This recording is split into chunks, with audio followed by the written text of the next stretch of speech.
The Meridian Mall buzzed with its usual weekend energy. Teenagers huddled around food court tables sharing fries and gossip. Parents chased toddlers through crowded walkways, and mall security officers patrolled with practiced indifference.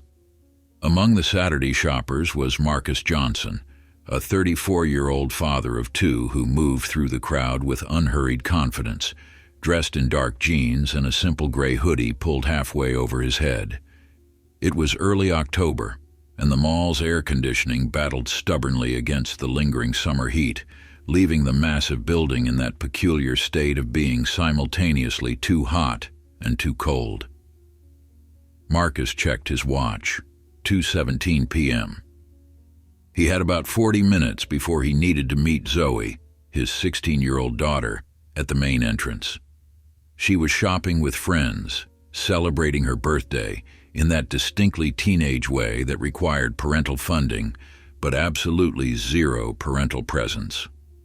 Marcus smiled at the thought. His phone buzzed in his pocket with a text. "Can I get the blue ones too? Pretty please?" Accompanied by a photo of Zoe holding up a pair of earrings, her brown eyes wide with practiced pleading. He texted back a thumbs-up emoji and slid the phone back into his pocket. As Marcus approached the jewelry kiosk where Zoe had sent her digital plea, he noticed a security officer watching him. The officer, a stocky white man with a crew cut and a name tag reading Walters, tracked Marcus's movements with undisguised suspicion. Marcus had seen that look before, the tightening around the eyes, the slight forward lean of someone anticipating trouble. He'd learned long ago to ignore it, to move through the world as if he didn't notice the way certain people tensed when he entered a room or clutched their bags tighter when he passed. He browsed the jewelry display, picking up a pair of silver hoop earrings and examining them closely. They reminded him of the ones his wife used to wear before cancer took her 3 years ago. Zoe had her mother's eyes, her laugh too, and sometimes Marcus caught glimpses of Diane in the way their daughter tilted her head when she was thinking hard about something. "Can I help you with something?" the saleswoman asked, her voice a touch louder than necessary, her smile not quite reaching her eyes. "Just looking," Marcus replied, setting down the earrings. "My daughter wants the blue ones in the corner." The woman nodded but didn't move closer to assist him. Marcus felt the weight of Officer Walters' stare intensify from somewhere behind him. He ignored it, focusing instead on the small blue studs his daughter had sent a picture of. They were pretty, sapphire or something similar, and would look perfect against Zoe's dark skin. "I'll take these," he said, pointing to the earrings. The saleswoman hesitated just a second too long before reaching for them, her eyes flicking briefly over Marcus's shoulder. He didn't need to turn around to know that Walters had moved closer. As the woman rang up the purchase, Marcus caught sight of a second security officer joining Walters, this one taller, younger, with the uncertain eagerness of someone new to authority. They conferred in low voices, occasionally glancing in Marcus's direction. Marcus paid for the earrings with his credit card, tucked the small bag into his pocket, and turned to leave. That's when he felt a firm hand on his shoulder. "Sir, I need you to come with me," Walters said, his voice pitched low enough that nearby shoppers wouldn't hear, but firm enough that Marcus understood this wasn't a request. "Is there a problem?" Marcus asked, keeping his tone neutral, his body relaxed. "We need to discuss something in private," Walters replied, his hand still heavy on Marcus's shoulder. The second guard positioned himself on Marcus's other side, creating a human corridor that left little choice but to move in the direction they wanted. Marcus measured his options in the split second before responding. He could make a scene, demand to know why he was being detained in full view of the mall crowd. He could resist, insist on his rights. He'd seen how those scenarios played out in the news. His thoughts flashed to Zoe, waiting for him at the entrance in less than 30 minutes. "Lead the way," Marcus said quietly. They escorted him through a service corridor and into a small windowless room labeled security. Inside was a metal desk, 3 chairs, and a wall of grainy security monitors showing different areas of the mall. A third security officer sat at the desk, an older black woman with short gray hair and rectangular glasses who barely looked up when they entered. "Sir, we have reason to believe you've been involved in a theft at this mall," Walters said, crossing his arms over his chest. "We'd like to check your pockets and bag." "What theft?" Marcus asked, his voice still calm but edged with steel now. "I just bought earrings for my daughter's birthday. That's all I've done here today." "We have reports of someone matching your description stealing from several stores today," the younger guard said, his voice betraying a nervousness that his partners didn't. "If you haven't done anything wrong, you shouldn't have a problem letting us check." Marcus met Walter's eyes directly. "Someone matching my description? You mean a black man in a hoodie?" "Sir, this isn't about—" Walters began.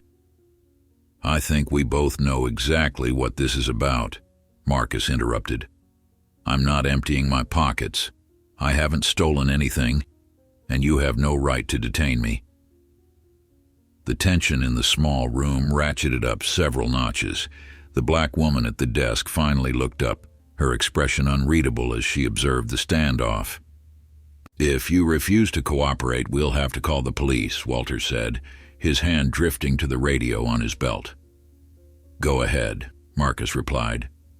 "I haven't done anything wrong." Walters narrowed his eyes, clearly not expecting this response. Most people, guilty or innocent, became compliant when threatened with police involvement. "Fine," he said after a moment, unclipping his radio. "Thompson, keep an eye on him." As Walters stepped into the hallway to make the call, the younger guard, Thompson, shifted uncomfortably from foot to foot. The woman at the desk turned back to her monitors without comment. "You're making a mistake," Marcus said quietly to Thompson. "Just following procedure, sir," Thompson replied, though he didn't sound entirely convinced.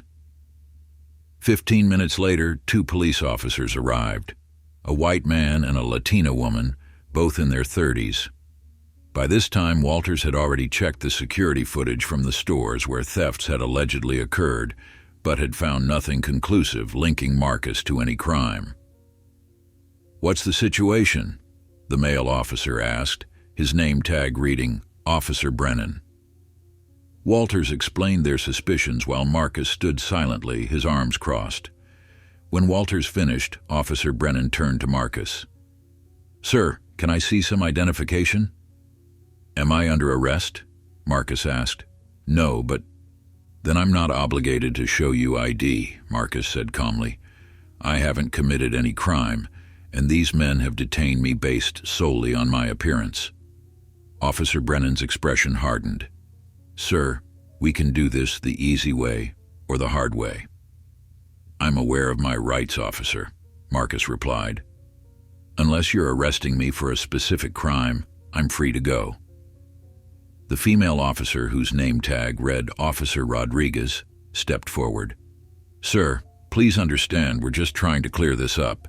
If you could show us your ID, we can verify who you are and sort this out quickly." Marcus hesitated, then slowly pulled out his wallet. "I want it on record that I'm only providing this under protest."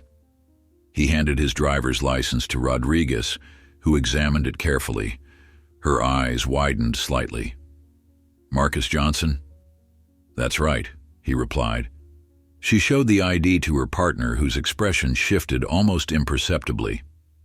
"Mr. Johnson," Brennan said, his tone notably different now, "there seems to have been a misunderstanding." Walters looked between them, confused. "What's going on?" Before anyone could answer, the door opened, and a tall black man in an expensive suit entered the room. Chief William Reynolds of the Eastbrook Police Department surveyed the scene with barely contained anger, his eyes quickly finding Marcus. "What the hell is going on here?" Reynolds demanded. "I got a call that Marcus Johnson was being detained at the mall. Please tell me that's not true." The room fell silent. Thompson stared at his shoes while Walter's face flushed red. The black woman at the desk swiveled her chair around to watch with newfound interest. "Chief," Officer Brennan began, "there was a report of theft, and the security team here thought—" "I don't care what they thought," Reynolds interrupted. "Why is the deputy district attorney in handcuffs?" All eyes turned to Marcus, who stood there calmly, hands still restrained behind his back. "Deputy? District attorney?" Walters repeated, his voice suddenly much smaller. "That's right," Reynolds said, stepping closer to Marcus. "One of the most respected prosecutors in the state. The man who's prosecuted more public corruption cases than anyone in the department's history. That Marcus Johnson." Thompson fumbled with the keys and quickly removed the handcuffs from Marcus's wrists. The tension in the room was thick enough to cut with a knife. "Chief, we had no idea," Brennan started. "Save it," Reynolds said sharply. "I want everyone involved in this incident in my office tomorrow morning." Marcus rubbed his wrists where the cuffs had dug in. "It's fine, Will," he said quietly to the chief. "It's not the first time." "That's exactly the problem," Reynolds replied, loud enough for everyone to hear. "And it's far from fine." Marcus checked his watch again. 3:10 p.m. "I need to meet my daughter at the entrance. She's waiting for me." "Go," Reynolds said. "I'll handle this." As Marcus moved toward the door, Walters finally found his voice again. "Mr. Johnson, we didn't know who you were." Marcus paused in the doorway and turned to face the security officer. "That's the point, isn't it? You shouldn't have to know who I am to treat me with basic respect and dignity." He looked around the room, meeting each person's eyes in turn. "What happened today isn't unique. It happens to black men and women every day who don't have a police chief as a friend or deputy district attorney on their business card. The only thing that makes this situation unusual is that you're going to face consequences for it." With that, he walked out, leaving a stunned silence behind him. As he made his way through the mall toward the entrance where Zoe would be waiting, Marcus's mind was already working, calculating the ripple effects of what had just happened.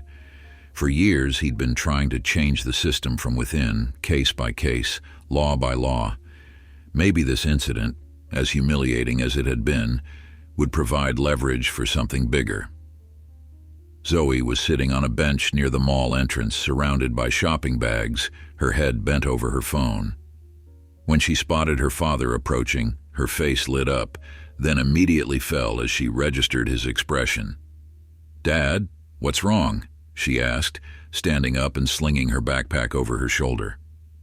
Marcus forced a smile. "Nothing, birthday girl. Just some work stuff." He reached into his pocket and pulled out the small jewelry bag. "Got you something." Zoe took the bag but didn't open it, her eyes searching her father's face. At 16, she'd developed a radar for when adults weren't telling the whole truth. "You're late," she said, "and you look upset." Marcus sighed. There was no point trying to hide it. She'd find out eventually anyway. The mall had security cameras everywhere, and in this age of viral videos, incidents like this rarely stayed private. "I had a situation with mall security," he said quietly, guiding her toward the exit. "I'll tell you about it in the car." Outside, the October sun was still warm enough to make the parking lot shimmer with heat waves. As they walked to the car, Marcus noticed Zoe subtly positioning herself between him and a passing security guard, her chin lifting slightly in defiance. The gesture, small as it was, made his chest tighten with a complicated mixture of pride and sadness. She was too young to be so aware, too young to feel she needed to protect him. But this was the reality they lived in. Once inside the car, Marcus turned to face his daughter. "Some security guards thought I was shoplifting. They took me to their office and called the police." Zoe's eyes widened. "Are you serious? That's why your dad, they didn't—" "They handcuffed me," Marcus said, watching her face carefully.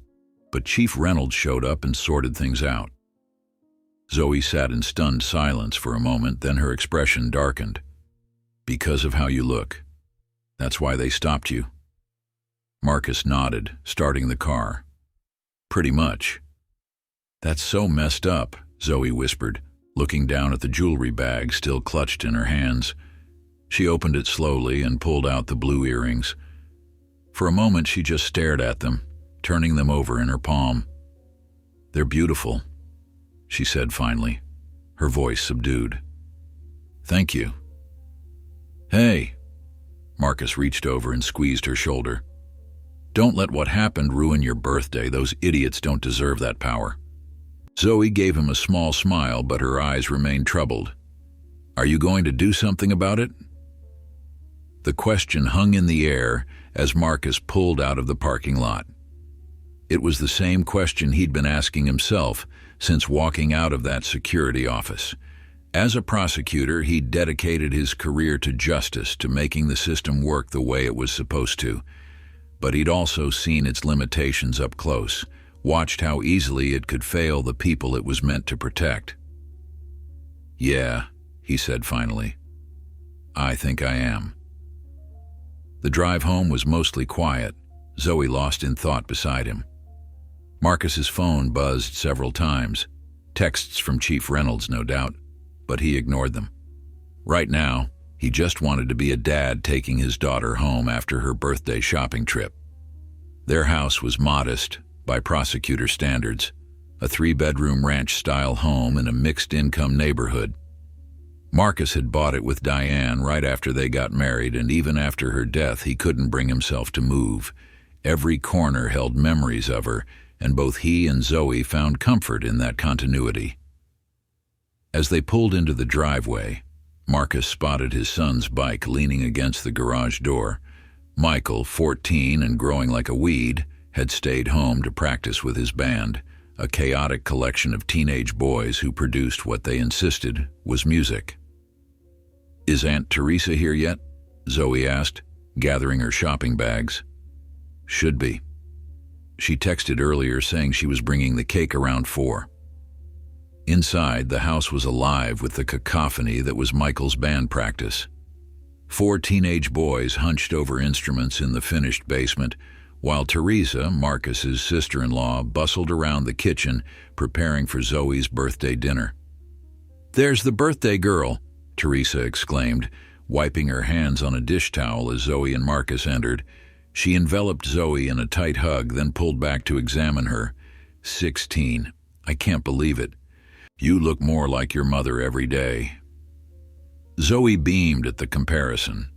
Teresa had been a rock for them after Diane's death, stepping in to help with the kids, showing up with home-cooked meals and unwavering support. She was the keeper of Diane's memory, always ready with stories that kept her sister alive in their hearts. Teresa turned to Marcus, her smile fading slightly as she registered his expression. What happened? I'll tell you later, he murmured, hanging his keys on the hook by the door. Let's focus on the birthday girl for now.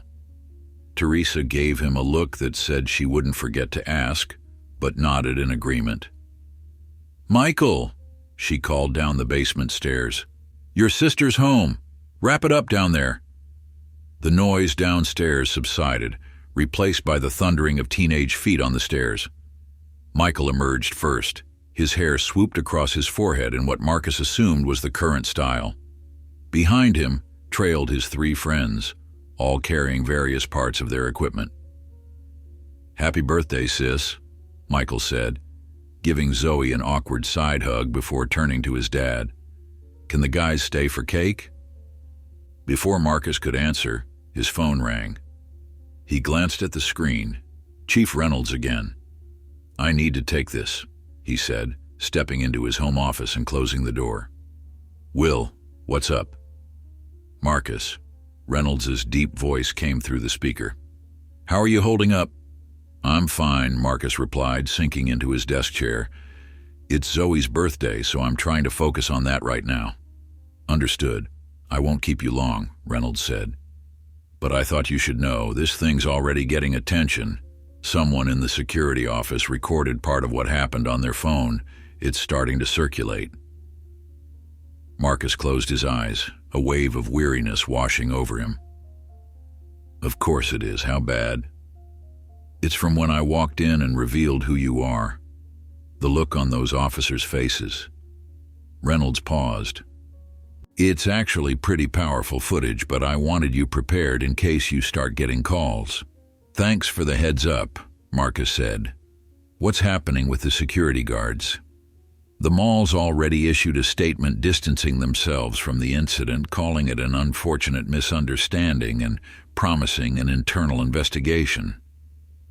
Marcus snorted. In other words, nothing. For now, Reynolds agreed. But you and I both know this could be leveraged into something meaningful.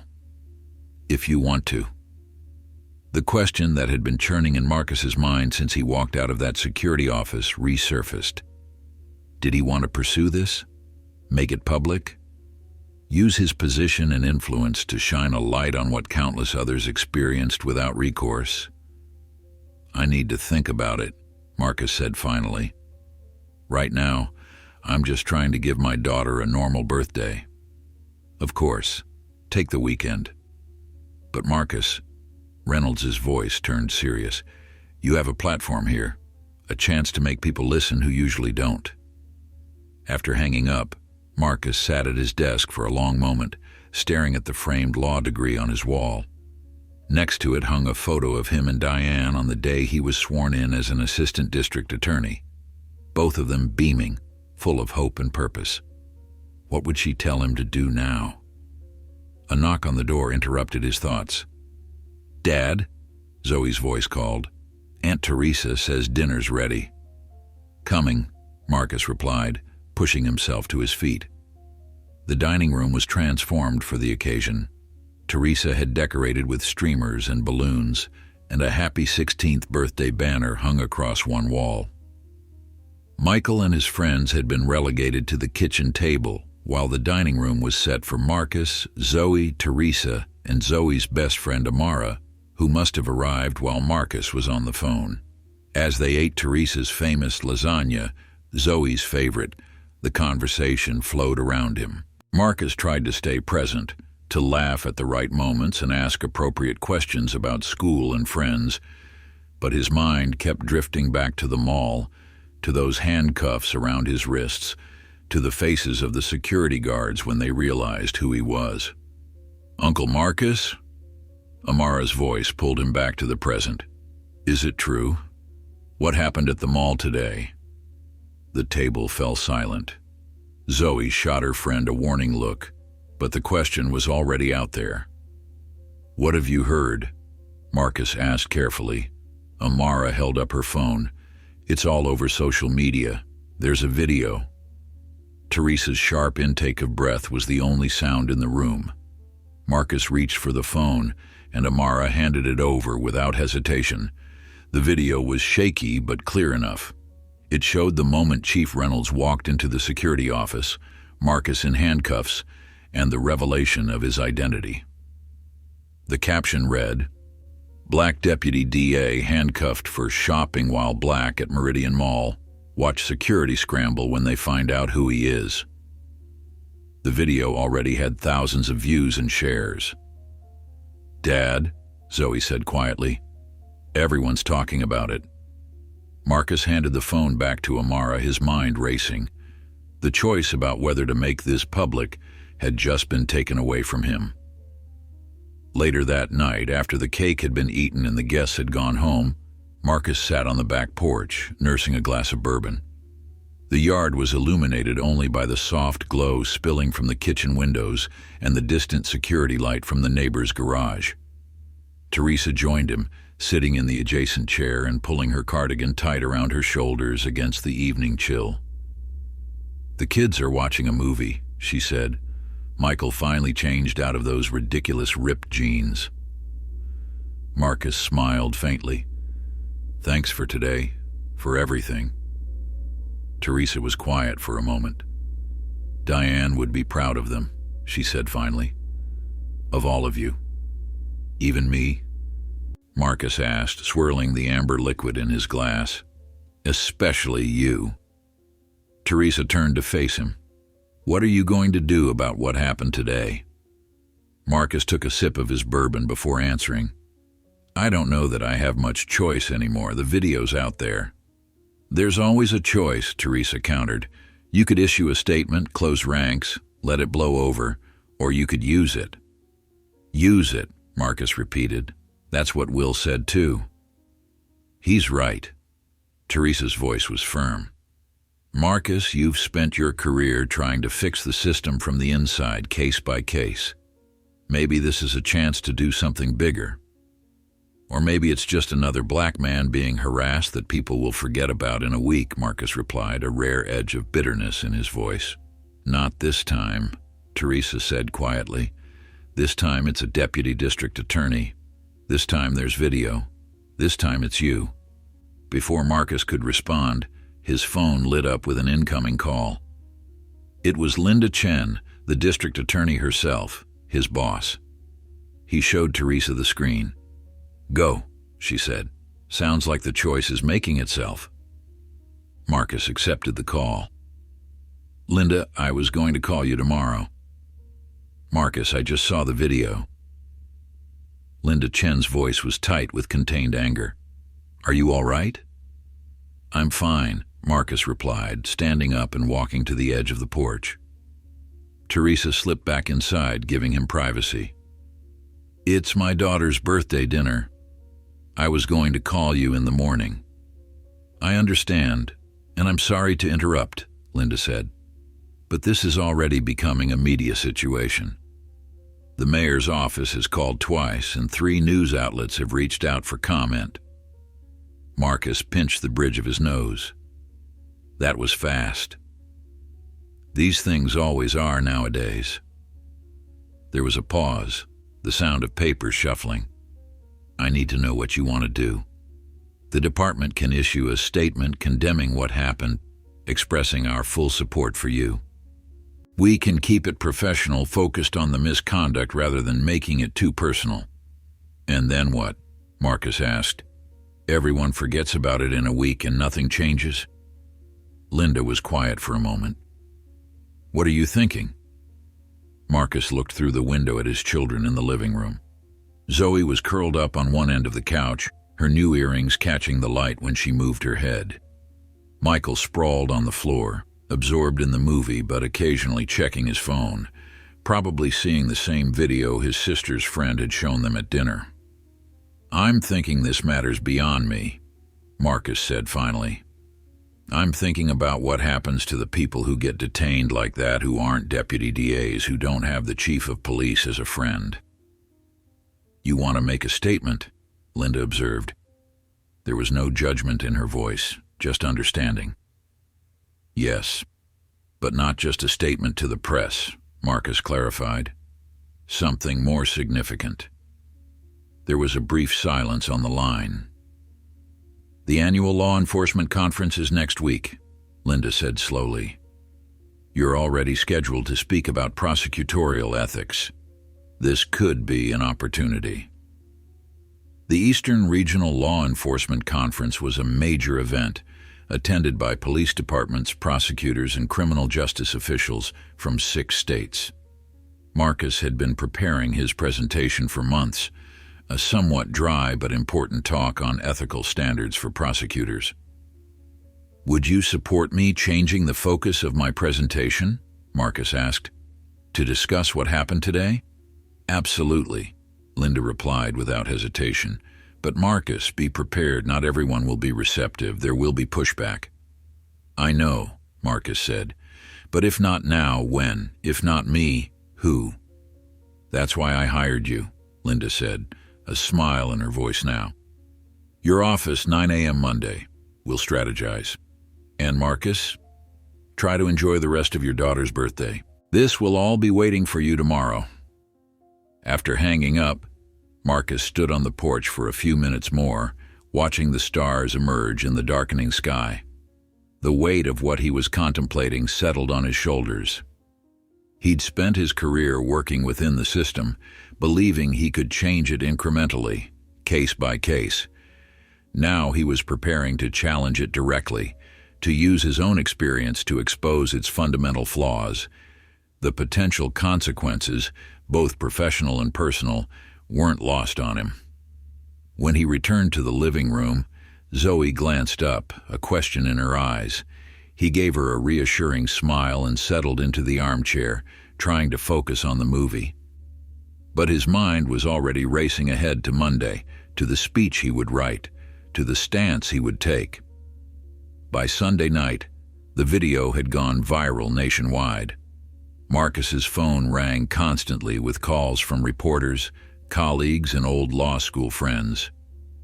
He had issued one brief statement through the DA's office, acknowledging the incident and stating that he would address it more fully at the upcoming conference.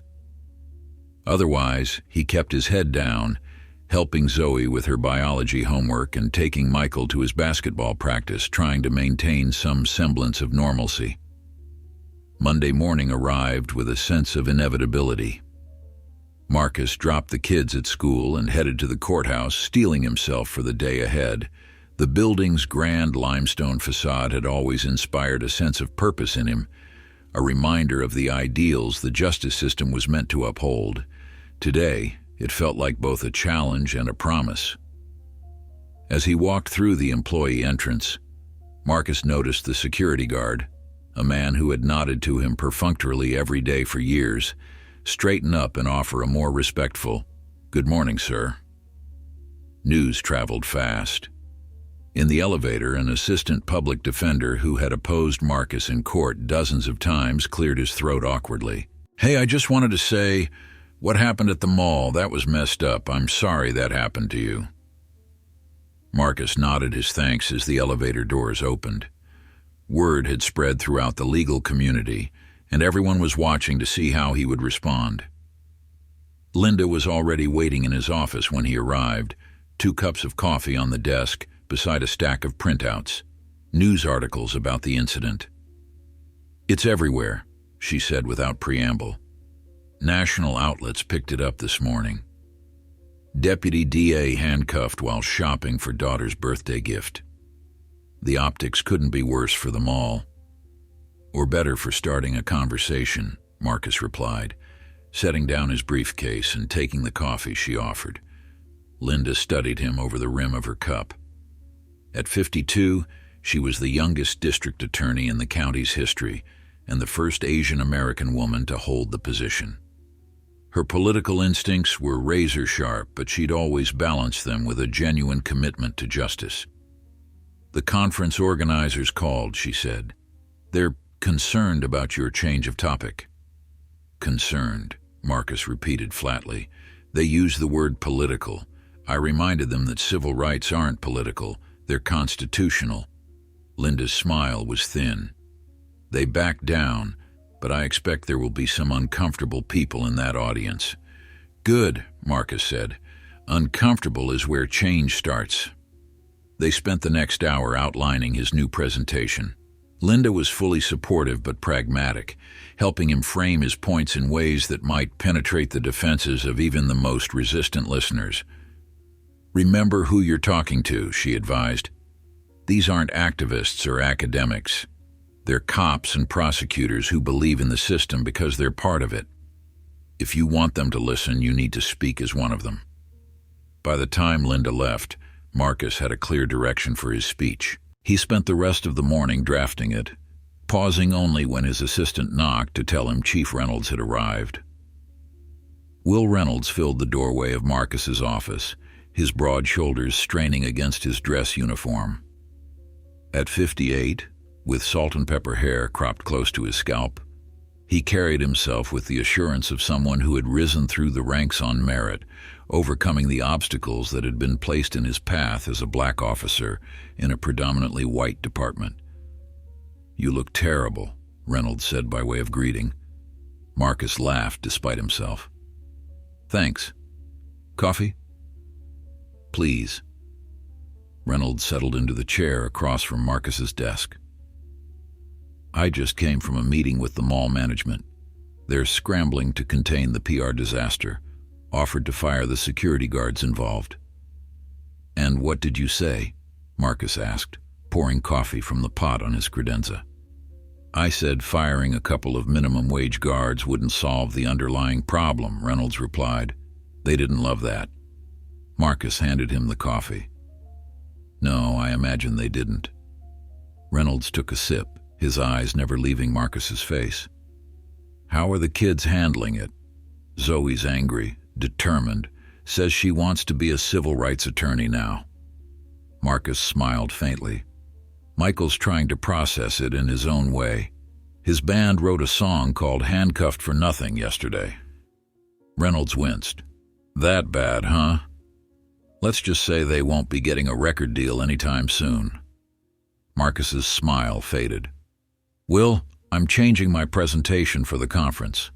Going to address what happened directly. Reynolds nodded slowly. I figured you might. That's why I'm here. He reached into his jacket and pulled out a thumb drive. Body cam footage from Officers Brennan and Rodriguez. The full interaction in the security office, unedited. Marcus stared at the small device. How did you get this? I'm still the chief, Reynolds said simply. Thought you might want to incorporate it into your presentation. Seeing is believing, Marcus. Let them see what really happened. Marcus took the thumb drive, turning it over in his palm. Thank you. Reynolds stood, straightening his uniform jacket. One more thing. I've been invited to sit on a panel at the conference, Community Policing in the 21st Century. I accepted this morning. Marcus looked up at his friend, understanding the significance. Reynolds had declined to participate in the conference for the past 3 years, citing scheduling conflicts. Everyone knew the real reason was his frustration with what he saw as surface-level discussions that never led to meaningful change. We're making a statement, Marcus observed. We're making a statement, Reynolds confirmed. I've got your back, Marcus. Always have. After Reynolds left, Marcus plugged the thumb drive into his computer. The footage was even more damning than he expected, capturing every moment from the officer's arrival to his release, including angles the viral cell phone video hadn't shown. The expressions on the officers' faces when they realized who he was, the stammered apologies, the clear absence of any legitimate reason for his detention. Marcus leaned back in his chair, a plan forming in his mind. The conference was 3 days away. With the body cam footage, his personal testimony, and his position as a respected prosecutor, he had all the tools he needed to make an impact. The question was whether those in power would be willing to listen and to act. His phone buzzed with a text from Zoe. You okay, Dad? Heard about the news coverage? Marcus smiled at his daughter's concern. I'm good, he replied. Working on something important. Proud of you, came her immediate response. Those 3 words strengthened his resolve. This wasn't just about him anymore. It was about Zoe and Michael, about the future they would inherit, about whether that future would be more just than the present. Marcus turned back to his computer and began to write, the words flowing now with purpose and clarity. The conference was no longer just a professional obligation. It was becoming a platform for change, and Marcus was determined to use it. The next 3 days passed in a blur of preparation and mounting public interest.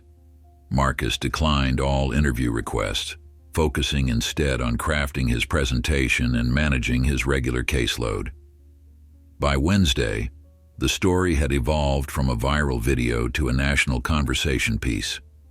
Panel discussions on morning news shows debated racial profiling with Marcus's experience as their central example. Social media hashtags multiplied. Deputy Dane handcuffs. Shopping while black. Who are you detaining today? Through it all, Marcus maintained his public silence, even as opposing narratives began to emerge. The mall's corporate owners released a statement calling the incident regrettable, but emphasizing their commitment to customer safety and security protocols.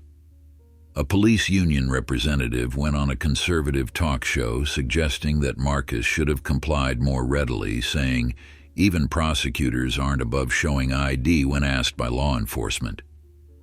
An opinion piece in the city's newspaper questioned whether Marcus was exploiting an unfortunate misunderstanding to advance a political agenda.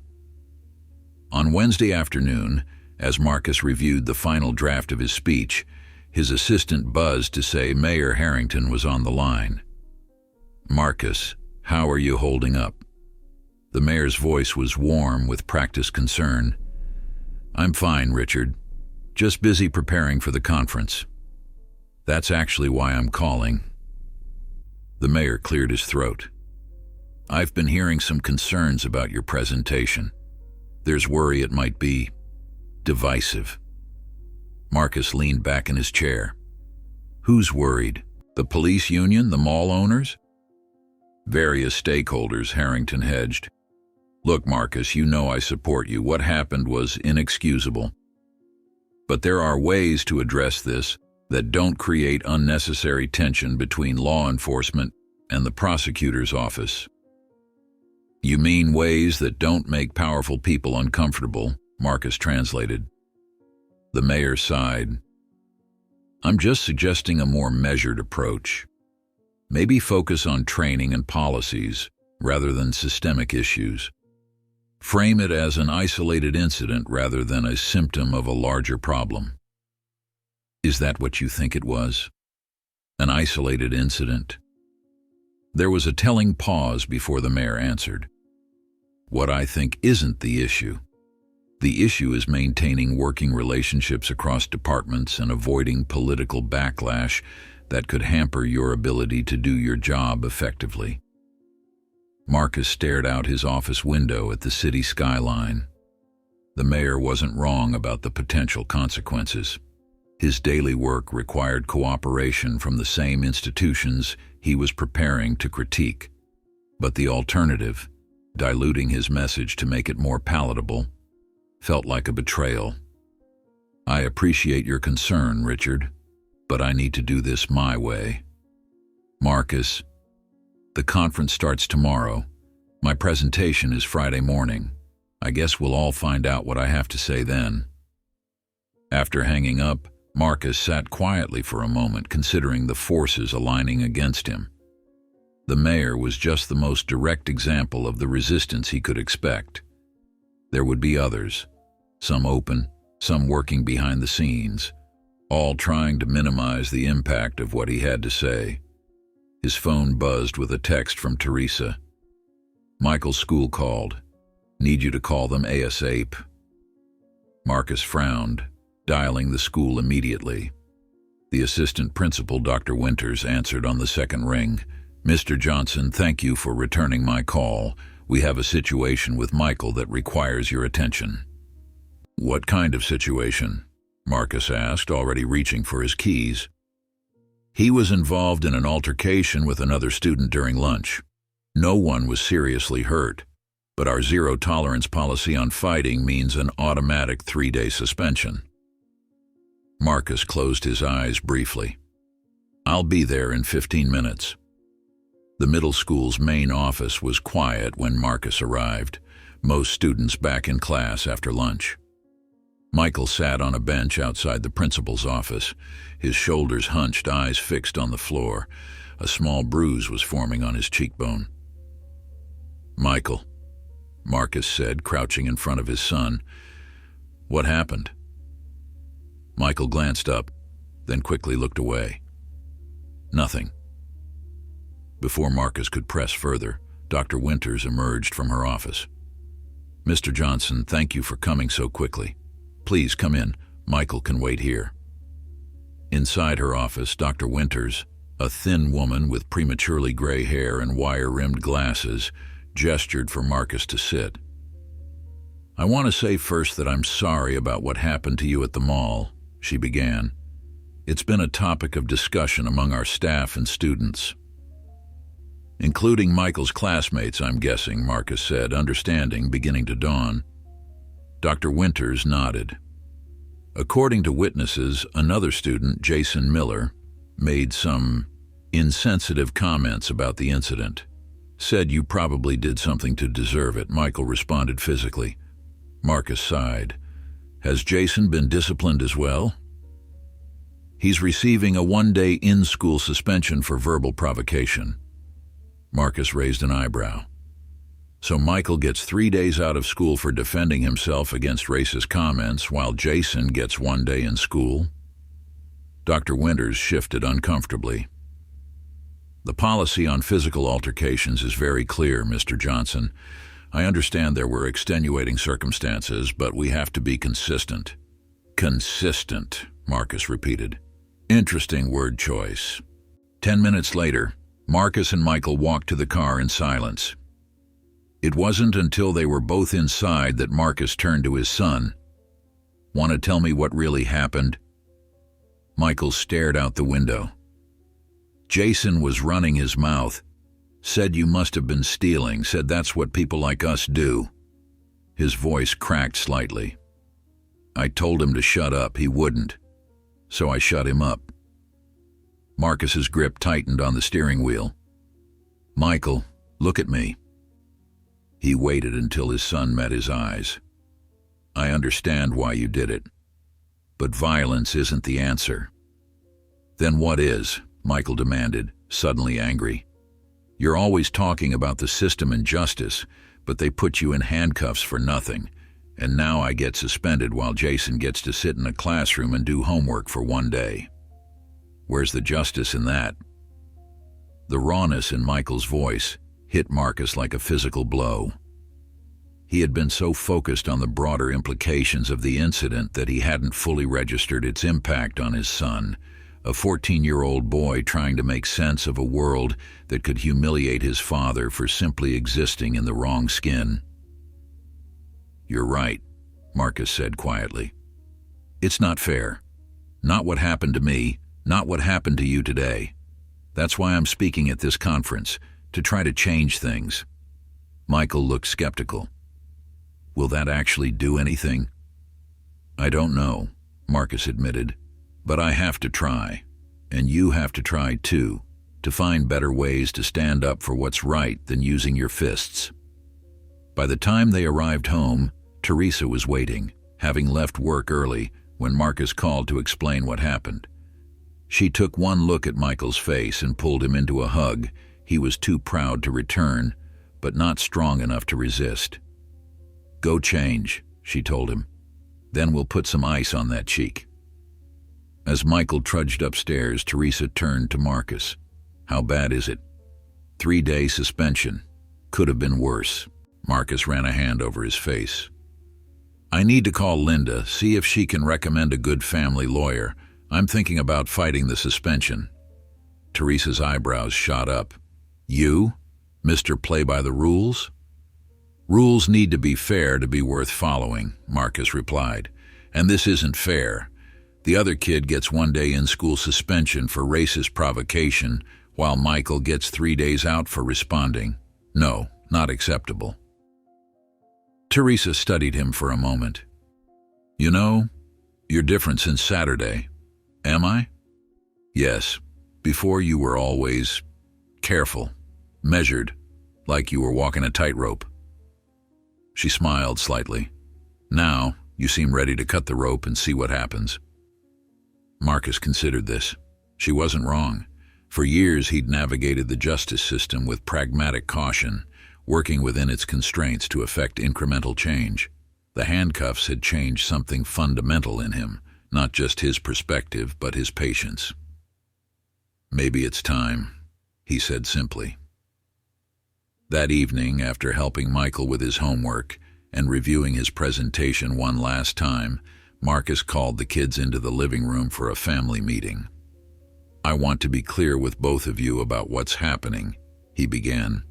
Tomorrow I'm going to the Eastern Regional Law Enforcement Conference. On Friday morning, I'm giving a presentation about what happened at the mall and why it matters. Will it be on TV? Zoe asked. Parts of it might be. There will be press there. Marcus leaned forward, making eye contact with each of them.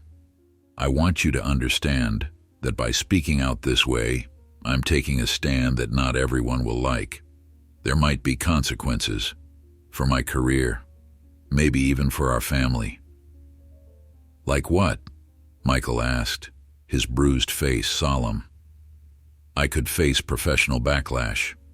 Some of my colleagues might distance themselves, we might get negative attention. But it's the right thing to do, Zoe said. It wasn't a question. Marcus smiled at his daughter. I believe it is. But the right thing isn't always the easy thing. And I wanted to make sure you both understand that and are prepared. We're with you, Dad, Michael said, sitting up straighter. All the way. The next morning, Marcus packed an overnight bag for the conference hotel and prepared to leave.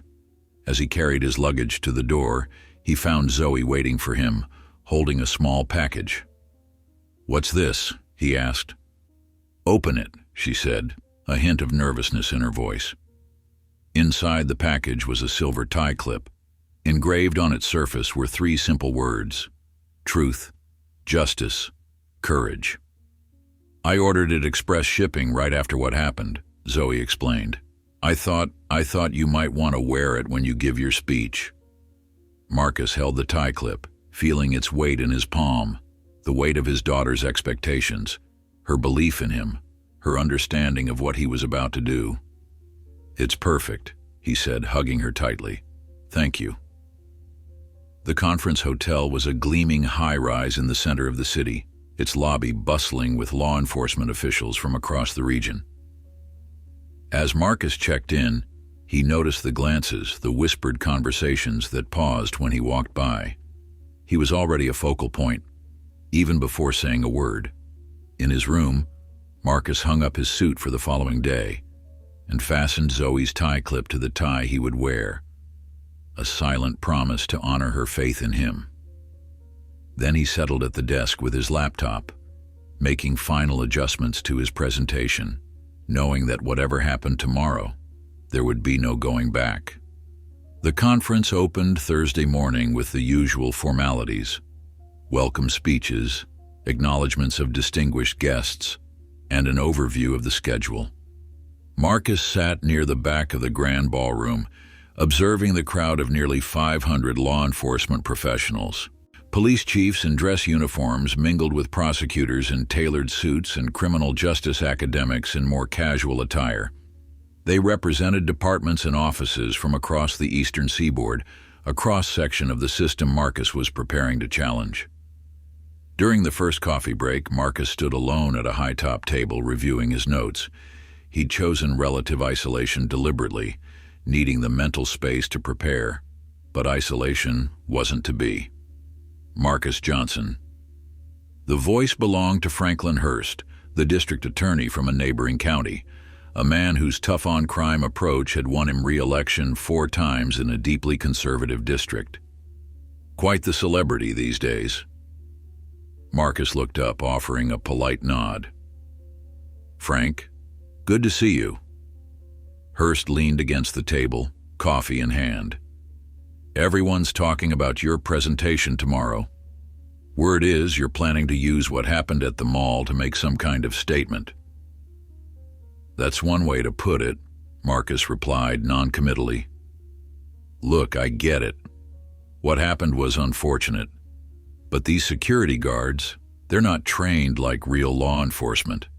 And in today's climate, with all the retail theft, Hurst shrugged. Mistakes happen. Marcus regarded him steadily. Is that what you'd call it if it happened to you? A mistake? Hurst had the grace to look uncomfortable. All I'm saying is these conferences are about building bridges, not burning them. A lot of people in this room count on good relationships with law enforcement to do their jobs effectively, including you. I'm well aware of that, Marcus said. Just some friendly advice, Hurst said, straightening up. From one colleague to another. He clapped Marcus on the shoulder and moved away, leaving his warning hanging in the air. Throughout the day, similar interactions played out, some subtle, some overt. A police captain from Virginia cornered Marcus after a panel discussion on community policing, suggesting that turning a personal incident into a political statement doesn't help anyone. The head of a prosecutors' association expressed concern about the tone Marcus might take, Even an old law school classmate now working for the Justice Department pulled him aside to caution against career-limiting moves. By evening, the weight of these conversations had settled on Marcus like a physical pressure. He retreated to his hotel room early, declining invitations to the informal networking events that were a staple of such conferences. Sitting on the edge of the bed, he called home. Zoe answered on the second ring. "Dad, how's it going?" "It's going," Marcus said, smiling despite himself at the sound of her voice. "How's everything there?" "Michael's been playing his drums for like 2 hours straight. I think he's trying to annoy the neighbors into petitioning for his return to school." Marcus laughed. "Tell him that's not how suspensions work." "I did. He says he's peacefully protesting an unjust system and that you'd understand." "Using my own words against me. Smart kid." Marcus could hear the faint rhythmic pounding in the background. "But maybe suggest he take a break before someone calls the police." "Already on it," Zoe assured him. Then more seriously, "Are you ready for tomorrow?" Marcus fingered the tie clip she had given him, which he'd placed on the nightstand. "As ready as I'll ever be, but I've been getting some pushback. People wanting me to tone it down or back off entirely. But you won't, right?" There was a hint of worry in Zoe's voice. "No, I won't," Marcus promised. "But it's not going to be easy. Nothing important ever is." The certainty in her voice, the unwavering confidence. It was pure Diane. "Mom would be proud of you, you know." The mention of Diane caught Marcus off guard, a sudden tightness in his throat making it difficult to respond. "I hope so," he managed finally. After saying goodnight to both kids, Marcus pulled out his laptop for one final review of his presentation. The words were embedded in his memory by now, but he needed the comfort of routine, the reassurance of preparation. A text message from Linda Chen interrupted his review. "Dinner? Lobby bar in 30? Need to talk." Marcus met Linda in the dimly lit hotel bar, finding her at a corner table away from other conference attendees. She was still in her conference attire, a tailored navy suit that projected authority without trying too hard, but had swapped her heels for flats, a sign she was settling in for a long evening. "You look like you've had an interesting day," she observed as Marcus sat down. "You could say that," he agreed. "Been getting a lot of unsolicited advice." "I bet." Linda signaled the waiter for another round. "Let me guess. Think about your career. Don't burn bridges. This isn't the time or place." "Something like that." "Frank Hurst was particularly concerned about my well-being," Linda snorted. "I'm sure he was." She leaned forward, lowering her voice. "I've been hearing things too. The police union reps have been working the room, suggesting your presentation might be divisive and anti-law enforcement." "They haven't even heard it yet," Marcus pointed out. "Since when has that stopped anyone from forming an opinion?" Linda took a sip of her drink. "But that's not why I wanted to talk. I got a call from the state attorney general this afternoon." Marcus raised an eyebrow. "About me?" "About the task force on law enforcement accountability he's forming. He wants you on it." Marcus stared at her. "Since when is there a task force?" "Since your handcuffs made national news," Linda replied wryly. "Politics moves fast when the cameras are rolling. The governor's office has been fielding calls from civil rights groups, community leaders, even celebrities. They need to show they're taking action. And putting me on a task force is their idea of action?" "It's a start," Linda said pragmatically. "The AG's serious about this. Real authority, real resources, a mandate to recommend concrete policy changes. But he wants to announce it after your presentation tomorrow.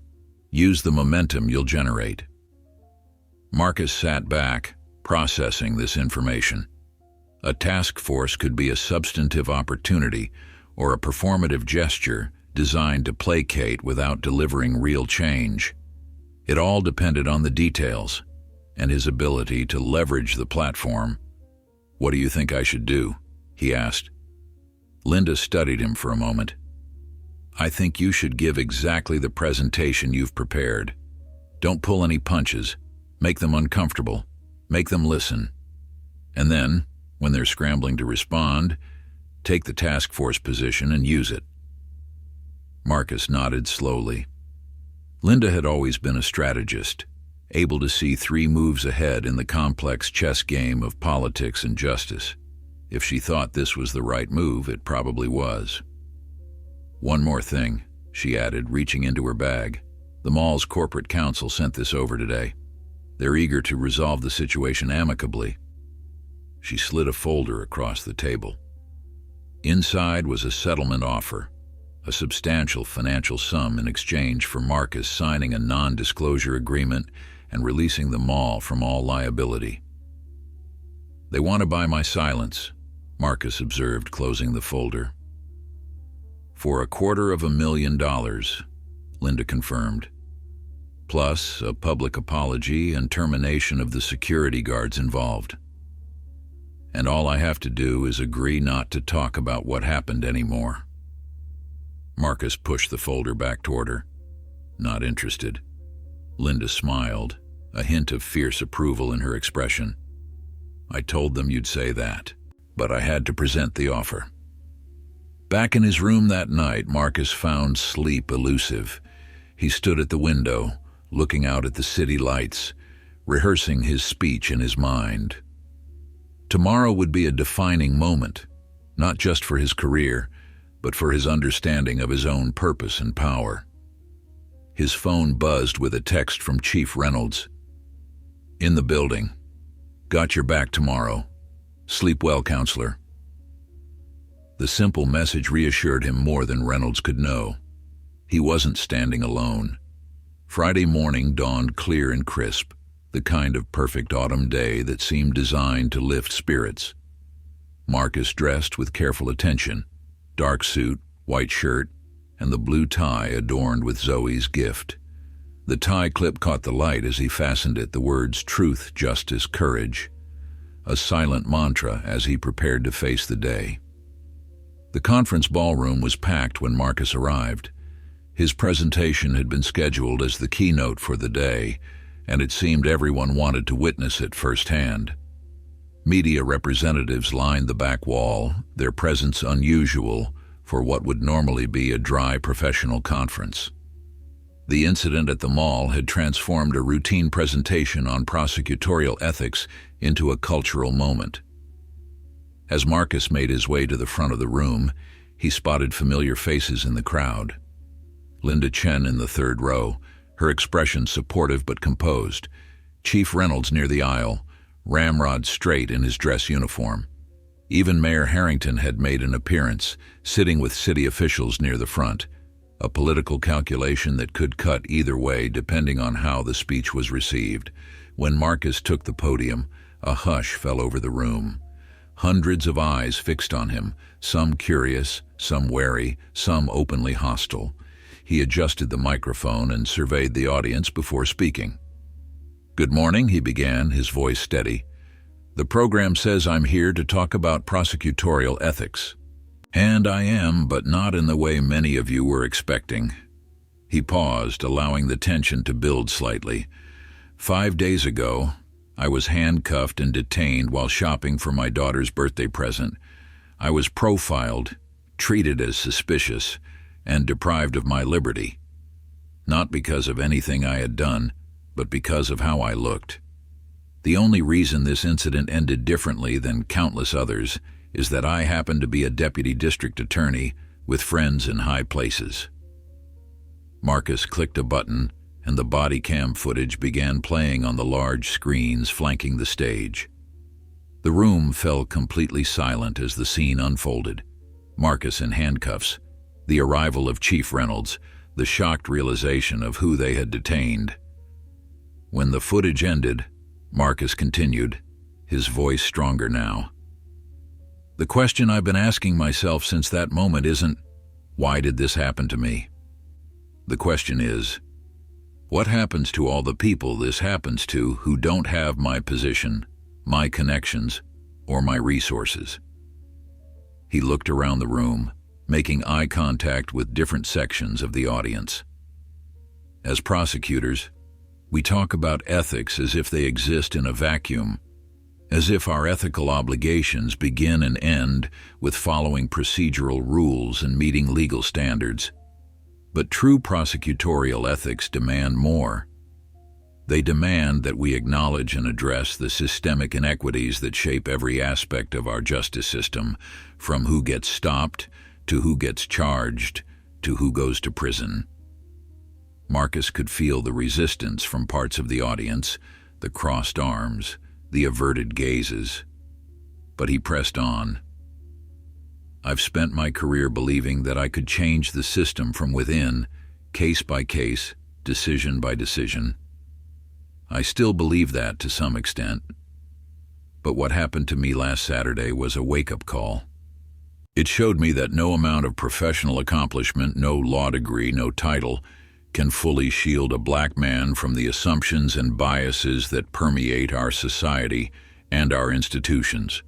He paused, letting the words sink in. Some of you have suggested, directly or indirectly, that I should downplay this incident, that I should accept it as an unfortunate mistake and move on, that I should prioritize maintaining good relationships with law enforcement over speaking uncomfortable truths. Marcus straightened, his hand unconsciously touching the tie clip at his throat. I reject that advice. Not just for myself, but for every person who has ever been unfairly targeted, unfairly detained, unfairly charged, or unfairly convicted because of how they look or where they come from. The room remained silent as Marcus continued, his voice steady and measured. He wasn't shouting, wasn't grandstanding. He was simply telling the truth with the precise, compelling clarity that had made him such an effective prosecutor. What happened to me isn't just about racial profiling, Marcus said. It's about a system that operates on assumptions rather than evidence. One where certain people are presumed innocent until proven guilty, while others are presumed guilty until they can somehow prove their innocence. As prosecutors, we are constitutionally obligated to seek justice, not just convictions, and justice cannot exist where these fundamental inequities remain unaddressed. He clicked to the next slide, a series of statistics on racial disparities in police stops, arrests, charges, plea bargains, and sentencing. These aren't just numbers, Marcus explained, gesturing to the screen. These are lives. These are families.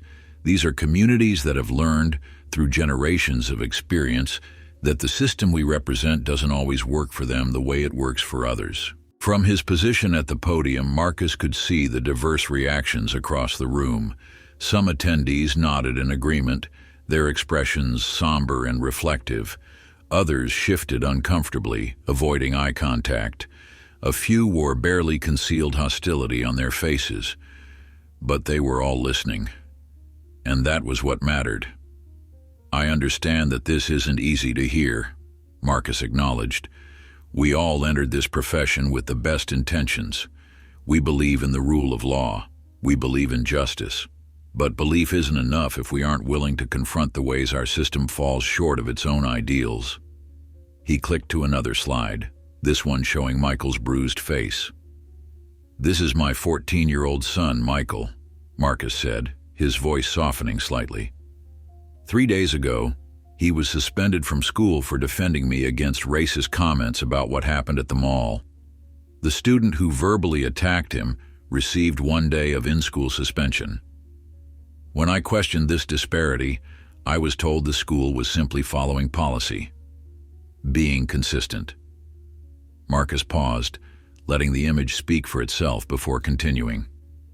This is how systemic inequity replicates itself across generations. My son is learning the same lesson I learned at his age, that the rules aren't always applied equally, that consistency often means consistently harsher treatment for some than for others. He clicked to the next slide, a simple question projected in large text. What can we do? I don't have all the answers, Marcus admitted. And I'm not here to condemn anyone in this room. I'm here to challenge us, myself included, to do better, to recognize that our professional ethics require more than just following procedural rules. They require us to actively work toward a system where justice truly is blind to everything except the evidence. Marcus looked out at the sea of faces, finding Linda in the crowd. She gave him a subtle nod of encouragement. I'm announcing today that I'll be joining the State Attorney General's Task Force on Law Enforcement Accountability, Marcus said. Not as a token representative or to give cover to superficial reforms, but to push for meaningful, measurable change in how our justice system operates. He looked directly at the media representatives at the back of the room. I'm also calling for a comprehensive, independent review of racial disparities in every aspect of our criminal justice process, from initial contact to final disposition. We need data, transparency, and accountability if we're going to make real progress. Marcus straightened his shoulders, his hand unconsciously touching the tie clip at his throat again. What happened to me at the mall was wrong. But the greater wrong would be to let that moment pass without using it to drive change. I could have taken the settlement offer the mall proposed, a substantial sum in exchange for my silence. He shook his head. But this isn't about money. It's about whether we're willing to face uncomfortable truths and do the hard work of making our system live up to its promise. In the final moments of his presentation, Marcus's voice grew quieter, compelling the audience to lean in, to listen more intently. Each of us has a choice to make. We can defend the status quo, insisting that the system is fine as it is. We can acknowledge problems but claim they're too entrenched to solve. Or we can commit ourselves to the difficult, ongoing work of reform, not through grand gestures, but through daily decisions that gradually bend the arc of justice toward fairness and equity. He looked around the room one last time, meeting as many eyes as he could. I know which choice I'm making. I hope you'll join me. For a long moment after Marcus finished speaking, the room remained completely silent. Then, from somewhere in the middle of the audience, a single person began to applaud. Others joined, the applause building gradually until it filled the ballroom. It wasn't universal. Pockets of resistance remained scattered throughout the crowd, but it was substantial, genuine, and sustained. As Marcus stepped away from the podium, Linda was the first to reach him, her usual professional reserve giving way to an uncharacteristic hug. That, she said quietly, was the most important presentation this conference has ever seen. Chief Reynolds was next, clasping Marcus's hand firmly. Proud of you, counselor, that took guts. Others approached as well, prosecutors, police chiefs, criminal justice researchers, some to express support, others to debate points respectfully, still others just to shake his hand and promise to reflect on his words. The conversations were sometimes tense, occasionally defensive, but uniformly engaged. No one was dismissing what he had said. They might disagree with his framing or his conclusions, but they couldn't deny the reality he had laid bare. As the crowd around Marcus slowly dispersed, Mayor Harrington approached, his political smile firmly in place. Powerful speech, Marcus, the mayor said, loud enough for nearby reporters to hear. The city stands behind you 100% in the pursuit of justice and accountability. I'm glad to hear that, Richard, Marcus replied evenly. Then I can count on your public support for the independent review I just called for. The mayor's smile faltered slightly. Well, of course, we'll need to discuss the specifics of implementation, budget considerations, scope parameters. I look forward to those discussions, Marcus interrupted smoothly. Perhaps at your office next week? Yes, certainly, Harrington agreed, unable to backtrack with reporters hovering nearby. My assistant will set it up. As the mayor retreated, Linda leaned close to Marcus. You just boxed him in nicely, she murmured. He can't openly oppose the review now. That was the idea, Marcus acknowledged.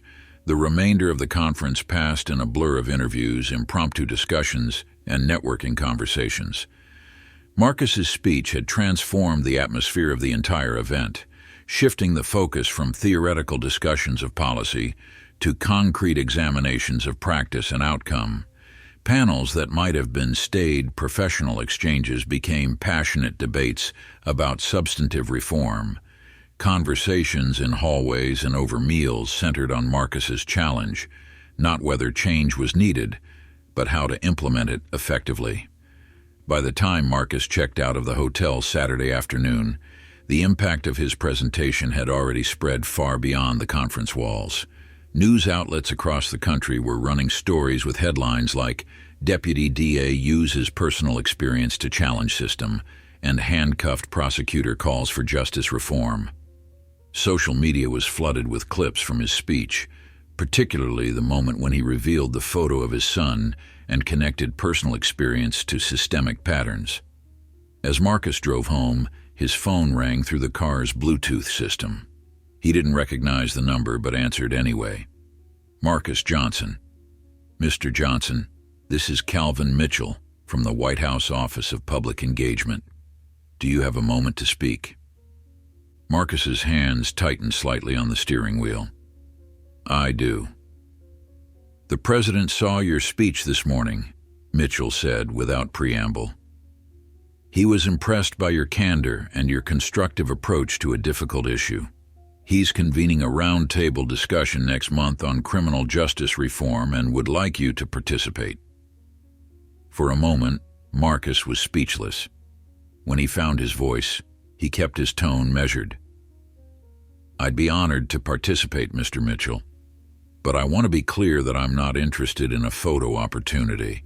If the president is serious about meaningful reform, I'm in. If this is about political optics, I'd prefer to focus my efforts elsewhere." There was a pause on the line, then a chuckle. "The president said you'd probably say something like that. He asked me to tell you that he's looking for substance, not symbolism. The roundtable will include law enforcement leaders, civil rights advocates, and reform-minded prosecutors like yourself. The goal is to develop concrete policy recommendations." "In that case, yes," Marcus said. "Please have your office send the details and I'll make arrangements to be there." As he pulled into his driveway, Marcus sat for a moment, processing everything that had happened in the past week. From handcuffs at the mall to the White House in 7 days, it was surreal, and yet in some ways, entirely logical. He hadn't sought this platform, but now that he had it, he was determined to use it effectively. Inside, he found Teresa in the kitchen with the kids preparing dinner. All three looked up expectantly when he entered. "Dad!" Zoe jumped up to hug him. "You're all over the internet. Your speech was amazing." "Yeah, it was pretty cool," Michael agreed, with the studied casualness of a teenager trying not to show too much enthusiasm. But the pride in his eyes was unmistakable. Teresa handed him a glass of water. "How are you feeling? You look exhausted." "I am," Marcus admitted, sinking into a chair at the kitchen table. "But good exhausted, if that makes sense." "It does," Teresa assured him. "The impact is already huge, you know. I've been fielding calls all day, from friends, colleagues, even people I barely know. Everyone wants to talk about your speech." "Mine too," Zoe added. "My whole school was talking about it. Ms. Rogers even showed clips in our civics class." Marcus raised an eyebrow. "Really?"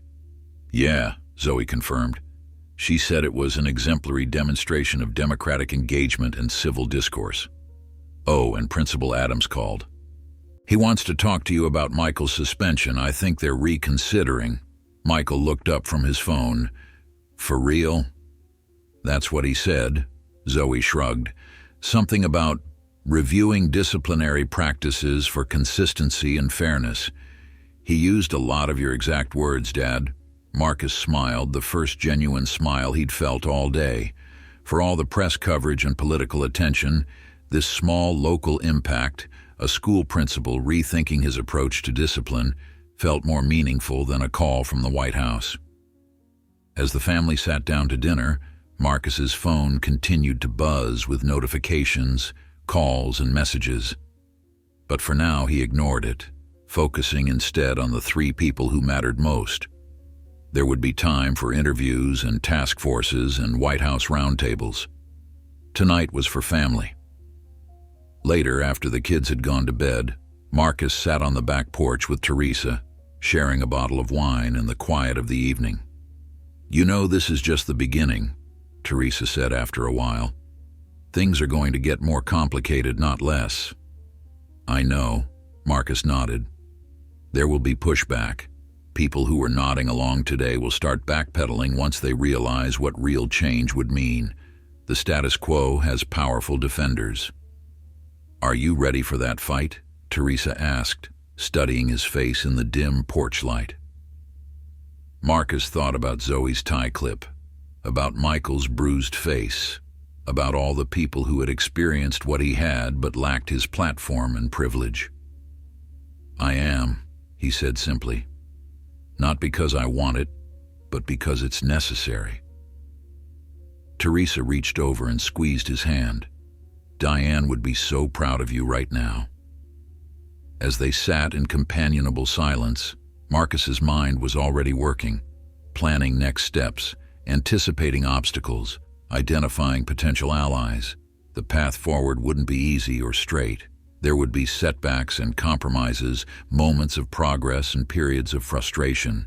But for the first time in years, he felt a sense of clear purpose that transcended the day-to-day work of prosecuting individual cases. What had begun with handcuffs at the mall was evolving into something much larger, a chance to address the systemic issues he'd always known existed, but had never confronted so directly. The question wasn't whether he could change the entire system.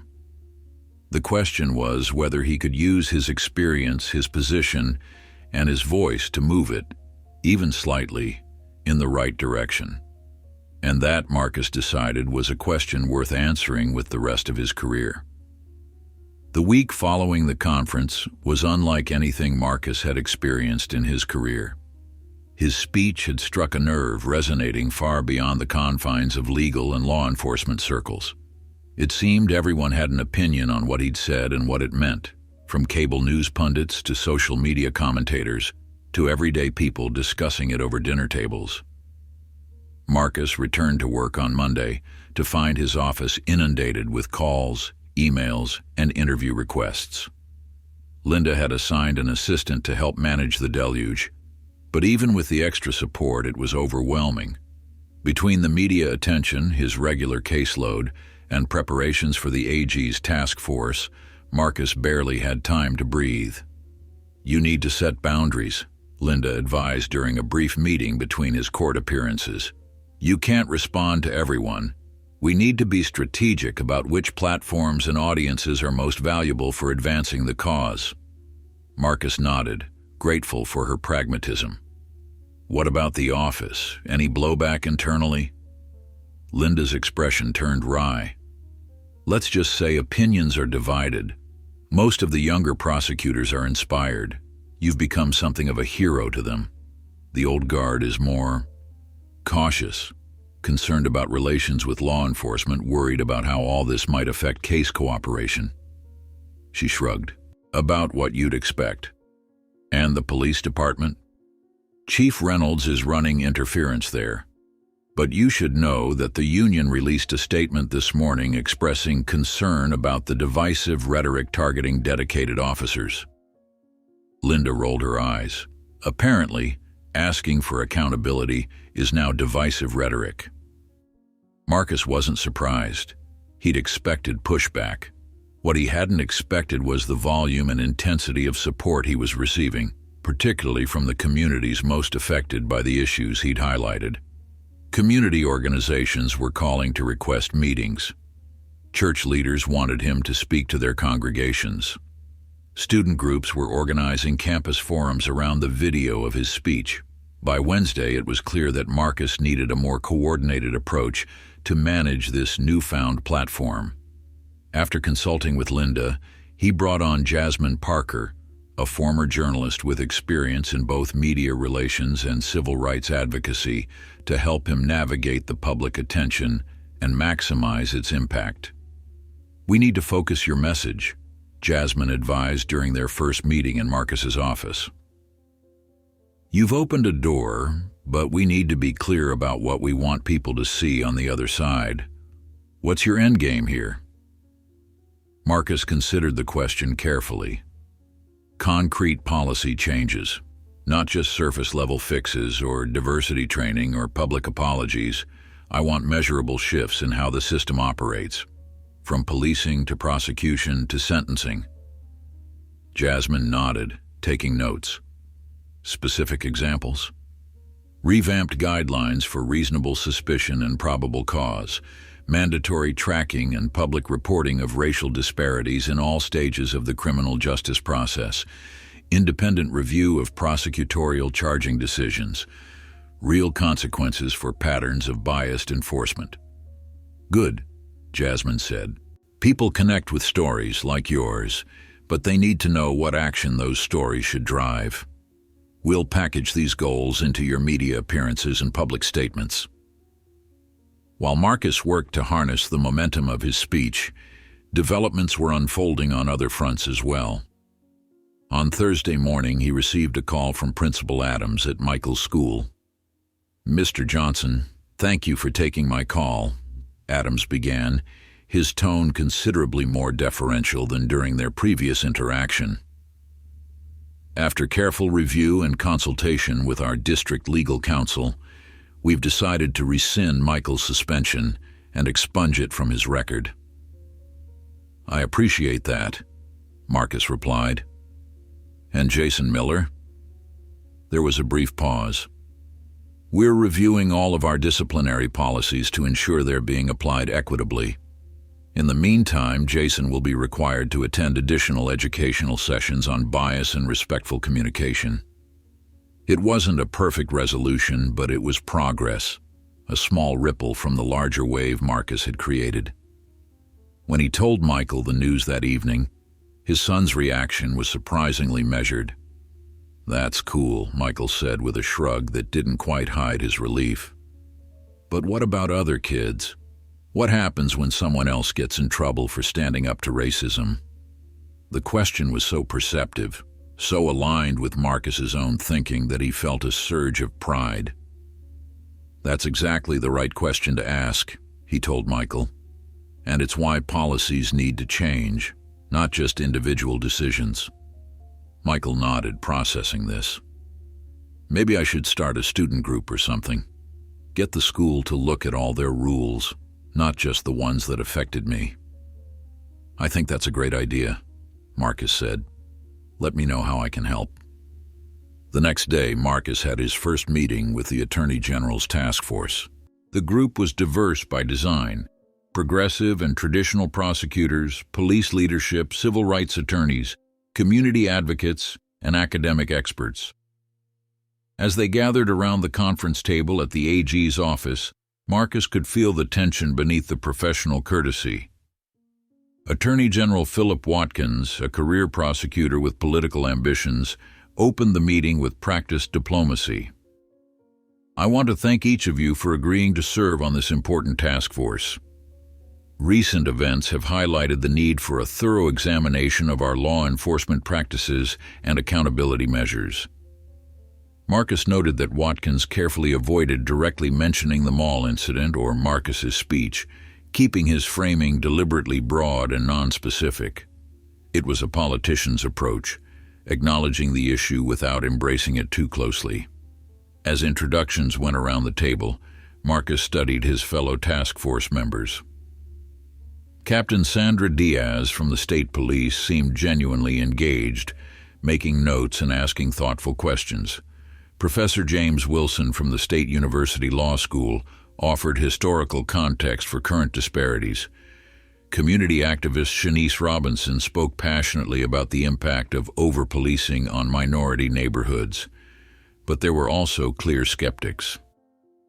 District Attorney Richard Combs from a rural county repeatedly emphasized supporting our officers and not hampering investigations.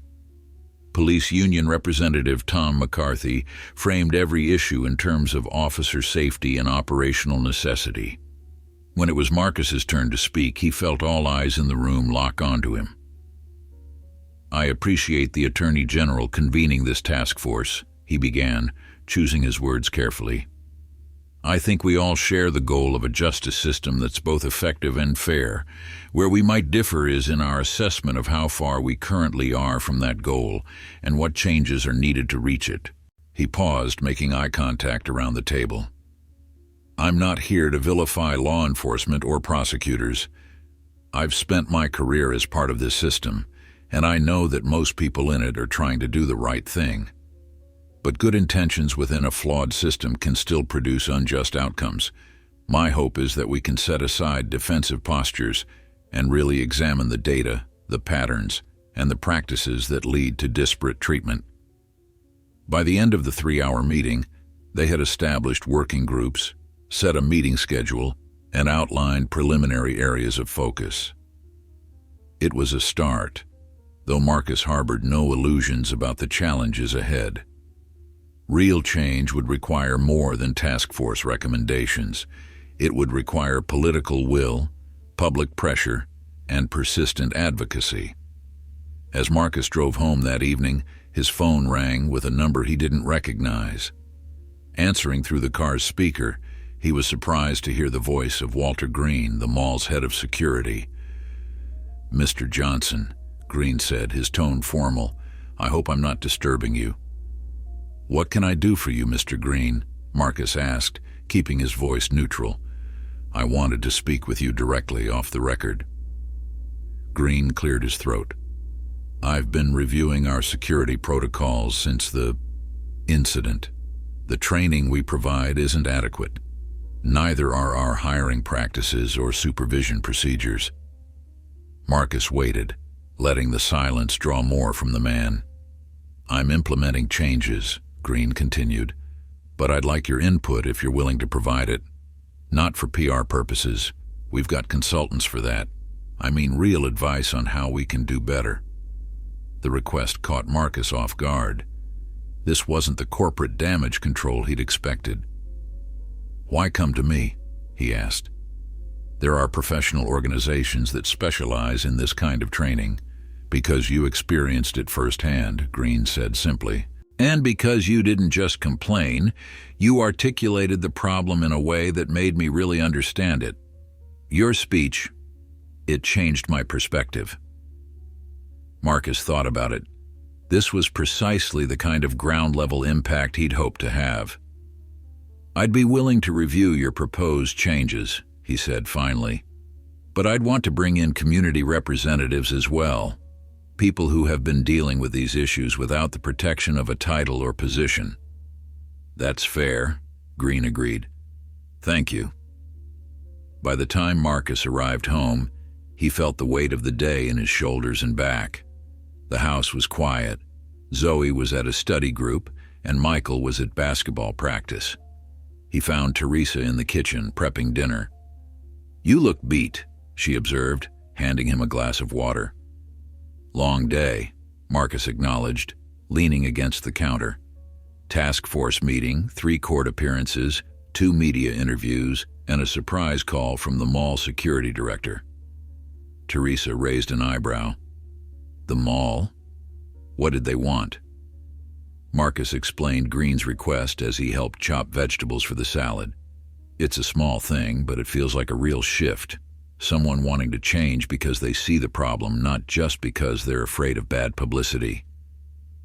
"That's how it happens," Teresa said. "Big speeches and policy changes get the headlines, but real transformation happens person by person, system by system." Marcus nodded, thinking about how much had changed in just 1 week and how much remained the same. For every Walter Green willing to re-examine his practices, there were dozens of others doubling down on the status quo. His phone buzzed with an email notification from Jasmine. a detailed memo outlining media opportunities, speaking engagements, and strategic partnerships. The calendar she'd attached stretched months into the future: Sunday talk shows, national conferences, university lectures, community forums. What had begun as a single speech was evolving into a sustained campaign. Later that night, after the kids were asleep, Marcus sat at his desk reviewing preparations for the White House roundtable. The event was still weeks away, but he wanted to be thoroughly prepared, not just with statistics and policy recommendations, but with stories that would cut through political defenses and bureaucratic inertia. He opened his laptop and began typing, documenting his own experience at the mall in meticulous detail, every word, every gesture, every emotion. Then he added Michael's experience at school, connecting the dots between these personal incidents and the broader patterns they reflected. When he finished writing, Marcus sat back and read through what he'd composed. It was powerful, but still incomplete. His story and Michael's were important, but they were just 2 data points in a vast landscape of similar experiences, most involving people without the privileges and platforms he enjoyed. Marcus opened a new document and began drafting an email to community organizations, advocacy groups, and public defenders. He needed more stories, not to overshadow his own, but to place it in its proper context, to show that what happened to him wasn't exceptional, but emblematic. As he worked into the early hours of the morning, Marcus felt a growing sense of purpose. The handcuffs that had been placed on his wrists a week ago had unlocked something within him, a determination to use his voice not just for himself, but for everyone caught in systems that presumed their guilt based on appearance alone. The path forward wouldn't be smooth. Already there were signs of organized resistance forming. Conservative media outlets had begun questioning his motives. Police association blogs were challenging his characterization of systemic problems. Even some of his fellow prosecutors were distancing themselves, concerned about being associated with what they saw as an increasingly political stance. But Marcus was undeterred. For too long he had worked within the system while acknowledging its flaws, only in private. Now that he had spoken publicly, there was no going back, only forward into whatever challenges and opportunities awaited. The 3 weeks leading up to the White House roundtable were a whirlwind of activity. Marcus's email request for stories had generated an overwhelming response. Hundreds of accounts from people who had experienced similar treatment. Some were brief, just a paragraph describing a stop or a search. Others were detailed narratives stretching back years, even decades.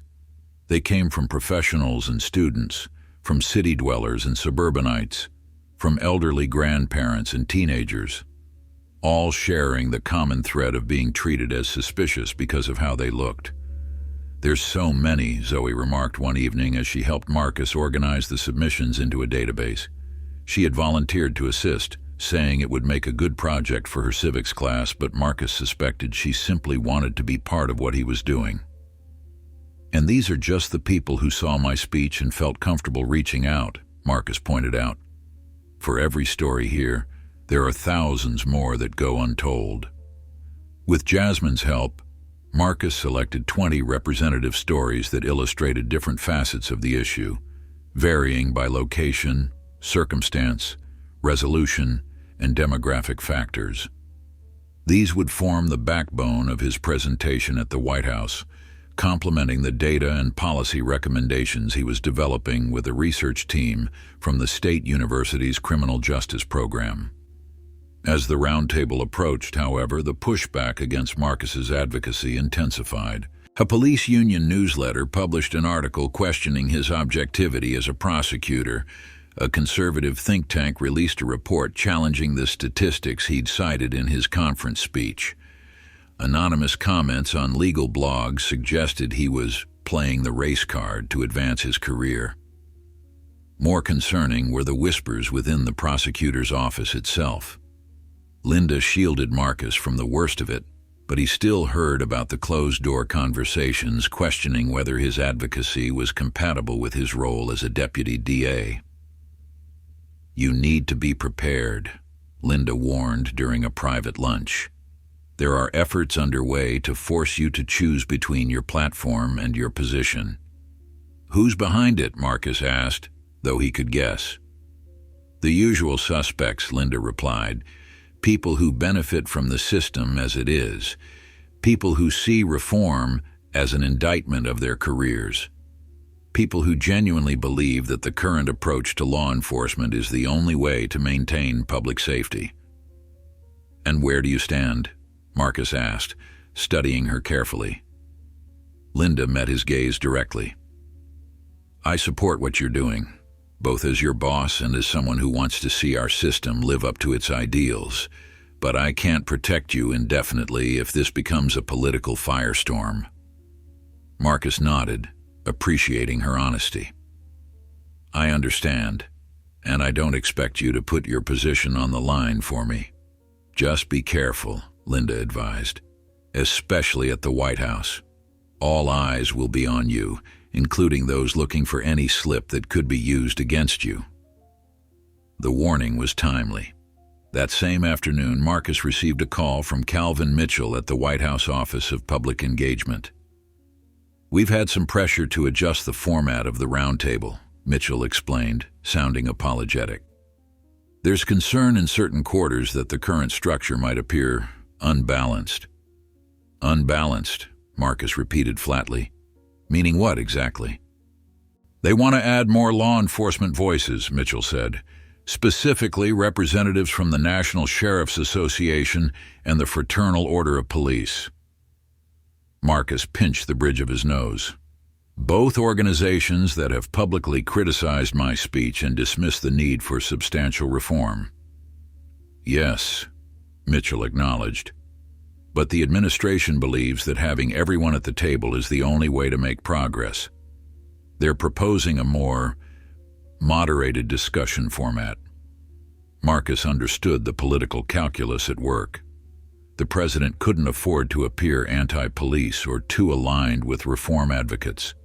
The roundtable was being transformed from a forum for bold ideas into a carefully balanced exercise in political theater. "I need to think about this," Marcus said finally. "I'll get back to you tomorrow." That evening, Marcus gathered his family for a council of war. Around the kitchen table, he laid out the situation, the growing resistance, the attempts to undermine his message, the compromised format of the White House roundtable. "So what are you going to do?" Michael asked, his young face serious. "I'm considering withdrawing from the roundtable," Marcus admitted.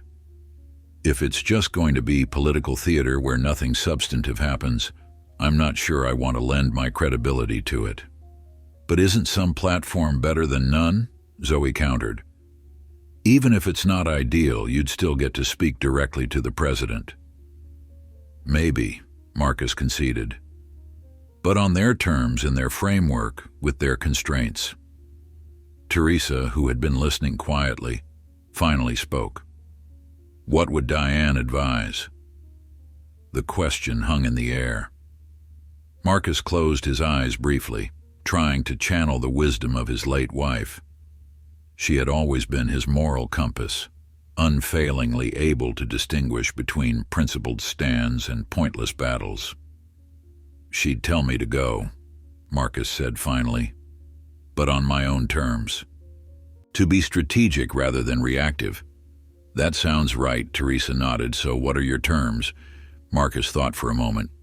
"I'll participate, but I want 15 uninterrupted minutes to present the stories I've collected, not just statistics or policy recommendations, but actual experiences from real people, and I want a commitment that the recommendations from the roundtable will be published in full, not filtered through political considerations." "Can you get them to agree to that?" Michael asked. "I don't know," Marcus admitted, "but it's worth trying." To his surprise, after some negotiation, the White House agreed to his conditions. Mitchell explained that the president himself had intervened. insisting that Marcus be given the opportunity to present his perspective fully. "He was impressed by your speech," Mitchell said. "He wants to hear more, not less, from you." The day before Marcus was scheduled to fly to Washington, he received an unexpected visitor at his office. Franklin Hurst, the district attorney from the neighboring county who had warned him about burning bridges at the conference, appeared unannounced. "Got a minute?" Hurst asked, standing in the doorway. Marcus gestured to the chair across from his desk. "What can I do for you, Frank?" Hurst settled into the chair, looking uncomfortable. "I'm here unofficially, off the record." "All right," Marcus said, his guard up. "There's a movement building among some of the more traditional DAs in the state," Hurst began, choosing his words carefully. "They're concerned about prosecutors taking advocacy positions that might compromise their objectivity, or appear to." "And by they, you mean yourself included?" Marcus asked directly. Hurst shrugged, not denying it. "The point is, they're drafting a formal complaint to the State Bar Association, suggesting that your public statements and activities constitute a conflict of interest with your duties as a prosecutor." Marcus leaned back in his chair, processing this information. A bar complaint was serious. It could lead to ethical investigations, professional sanctions, even disbarment in extreme cases. "Why are you telling me this?" Marcus asked. "Giving me a heads up doesn't seem like something they would approve of." Hurst looked uncomfortable. "Let's just say your speech made me think about some things. I don't agree with everything you said, but..." He paused. "My son is about your boy's age. If someone put him in handcuffs for no good reason, I'd raise hell too." "So what's your advice?" Marcus asked, genuinely curious. "Be careful at the White House," Hurst said. "Don't give them ammunition. Frame your advocacy in terms of improving the system, not condemning it. And maybe consider whether you can be more effective from a different platform: academia, nonprofit work, private practice, where these conflict issues wouldn't apply." After Hurst left, Marcus sat for a long time, considering the implications of what he'd learned. The choice was becoming clearer: continue his advocacy and potentially sacrifice his career as a prosecutor, or moderate his approach to preserve his position but dilute his message. When he finally returned home that evening, Marcus found Zoe sitting on the front steps waiting for him. "Everything okay?" he asked, settling beside her. "I got into an argument at school today," she said, picking at a loose thread on her jeans. "Some kids were saying you're just doing all this for attention, that you're trying to be famous." Marcus sighed. "I'm sorry you had to deal with that." Zoe shook her head. "I'm not upset about that. I know it's not true." She looked up at him, her eyes serious. "But it made me realize something. No matter what you do now, people are going to try to tear you down. They're going to say you're doing too much or not enough, that you're too radical or too compromising. That's usually how it works when you challenge the status quo," Marcus acknowledged. "So you should just do what you think is right," Zoe concluded firmly. "Not what will make people happy or protect your job or avoid criticism. What you actually believe is right." Marcus smiled, struck again by his daughter's wisdom. "When did you get so smart?" "I had good teachers," she replied, leaning her head against his shoulder. The next morning, as Marcus prepared to leave for the airport, he received a call from Chief Reynolds. "Thought you should know," Reynolds said without preamble. "The 2 security guards from the mall, Walters and Thompson, they've been fired." "I thought the mall was conducting an internal review," Marcus remarked. "They were," Reynolds confirmed. "But apparently public pressure and threat of lawsuits from other customers who've had similar experiences accelerated their timeline. Green is implementing all those changes you discussed with him, plus some additional ones their legal department came up with."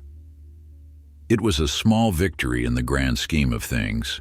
2 security guards losing their jobs wouldn't transform the system, but it represented tangible consequence for what had happened. a rare accountability in a landscape where such incidents typically generated apologies at most. As his flight to Washington took off later that day, Marcus reviewed his presentation for the White House roundtable. He had refined it dozens of times, balancing personal stories with data, criticism with constructive proposals, moral urgency with practical considerations. He thought about Hearst's warning, about Linda's caution, about the Barr complaint reportedly in the works. He thought about Zoe's advice to do what he believed was right, regardless of consequences. He thought about Michael's bruised face and pointed questions. He thought about the hundreds of people who had shared their stories with him, trusting him to represent their experiences truthfully. By the time the plane landed at Reagan National Airport, Marcus had made his decision.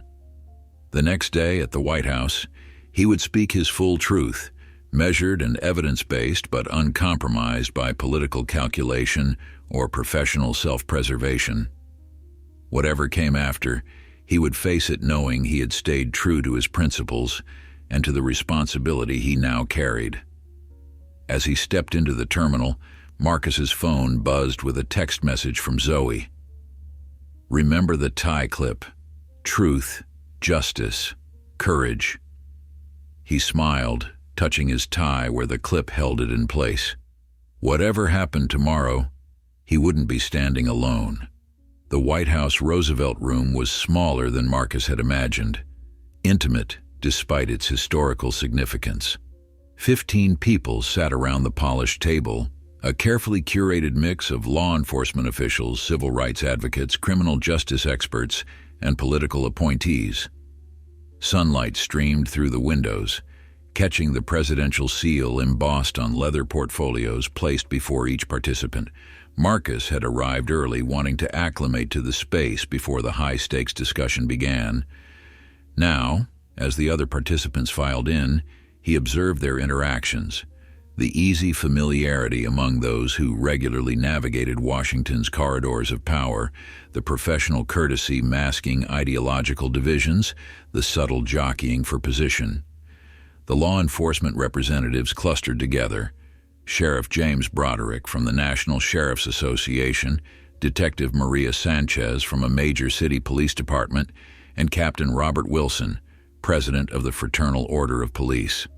They spoke in low voices, occasionally glancing toward Marcus with expressions ranging from curiosity to barely concealed hostility. On the reform side were Professor Elaine Harper, whose research on racial disparities in policing had made her a target of conservative media, Reverend Tyson Jackson, whose community organization worked with victims of police misconduct, and Anthony Carter, a former prosecutor who now ran a criminal justice reform nonprofit. Seated at the center of the table was Brian Walsh, the president's domestic policy advisor, who would be chairing the discussion until the president himself arrived for the final hour. "We'll begin in 5 minutes," announced a young staffer, closing the door to give the participants final moments to prepare. Marcus reviewed his notes one last time, his fingers brushing against Zoe's tie clip.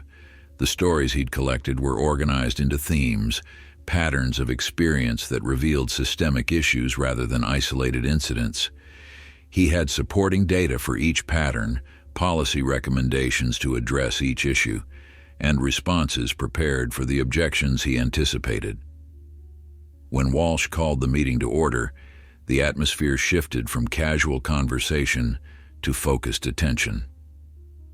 After brief introductions, Walsh established the ground rules, time limits for presentations, expectations for respectful dialogue, and the format for the discussion.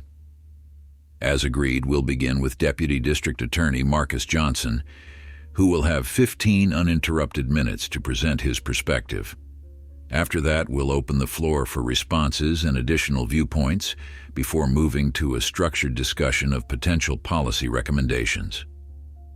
All eyes turned to Marcus. The moment of truth had arrived. "Thank you," Marcus began, his voice steady. "I appreciate the opportunity to speak with you today. As most of you know, 1 month ago I was handcuffed and detained while shopping for my daughter's birthday present, not because of anything I'd done, but because of assumptions made based on how I look. He paused, making eye contact around the table. What happened to me made headlines because of who I am. A deputy district attorney with the connections and platform to speak out. But I'm here today not just to tell my story, but to share the experiences of hundreds of others who reached out to me after my conference speech went viral.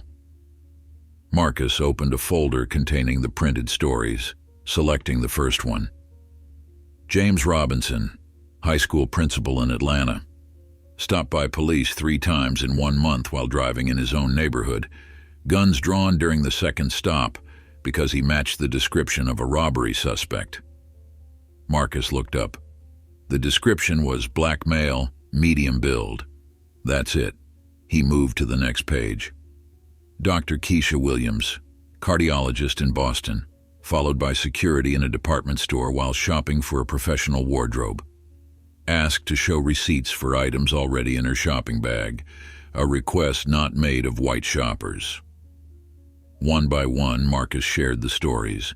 A college student detained for looking suspicious while studying on his own campus. An Army veteran handcuffed in front of his children after a neighbor reported a suspicious person in a suburban neighborhood. An elderly man surrounded by police while birdwatching in a public park.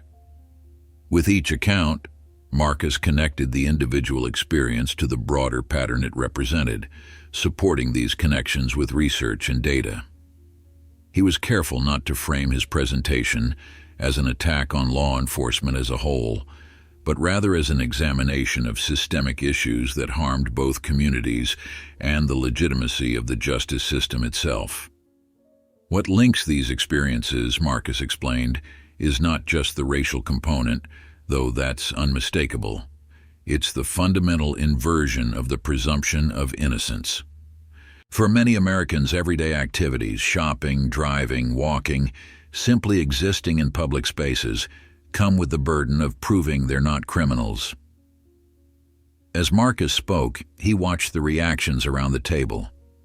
Some participants nodded in recognition, others shifted uncomfortably. Captain Wilson's jaw tightened, his arms crossed defensively. Sheriff Broderick scribbled notes with increasing intensity, his expression unreadable. The solution isn't simply cultural sensitivity training or body cameras, though those may be part of it, Marcus continued. We need structural changes in how suspicion is defined, how discretion is exercised, and how accountability operates within our legal system. Marcus outlined 5 specific policy recommendations, explaining how each would address the patterns revealed by the collected stories. He was just concluding when the door opened, and the President of the United States walked in. Everyone stood as the President entered, his presence immediately transforming the energy in the room. He moved around the table, greeting each participant by name, before taking his seat at the head of the table. "Please continue, Mr. Johnson," the President said. "I've been following along from my office. Don't let me interrupt." Marcus nodded, gathering his thoughts. "Mr. President, I'll simply conclude by saying this. What happened to me at the mall was wrong, but it wasn't exceptional. It was a glimpse into an experience shared by millions of Americans. We have an opportunity now to address not just the symptoms, but the underlying conditions that allow these incidents to continue. The question is whether we have the collective will to make meaningful change, even when that change challenges long-standing assumptions and practices." "Thank you, Mr. Johnson," the President said thoughtfully. "That was powerful testimony." He turned to the group. "I'd like to hear responses from others at the table." For the next 2 hours, the discussion flowed between passionate debate and technical policy analysis. As Marcus had expected, the law enforcement representatives pushed back against parts of his presentation, questioning the prevalence of bias, emphasizing officer safety concerns, and highlighting the complexities of split-second decisions. "With all due respect," Captain Wilson said at one point, his frustration evident, These stories don't represent the millions of professional interactions police have with the public every day. We're being painted with a very broad brush here. No one is suggesting all officers act improperly, Marcus responded calmly. But when improper actions disproportionately affect certain communities, and when accountability for those actions is inconsistent at best, we have a systemic problem that requires systemic solutions. The exchange continued, sometimes heated, but never disrespectful, with the president occasionally stepping in to refocus the discussion or ask probing questions. To Marcus's surprise, Detective Sanchez, the only law enforcement representative who hadn't openly opposed his perspective, shared her own department's efforts to address bias in policing, providing unexpected support for some of his recommendations. "We implemented a new protocol for reasonable suspicion stops 2 years ago," she explained. "Officers must articulate specific behavioral factors beyond race or neighborhood. Our stops decreased by 30%, but our successful interventions actually increased. We're getting better outcomes with less community friction." By the time the meeting concluded, they had reached consensus on 3 of Marcus's 5 recommendations, with working groups established to refine the details. The president had committed to an executive order requiring federal law enforcement agencies to collect and publish data on racial disparities in stops, searches, and use of force incidents.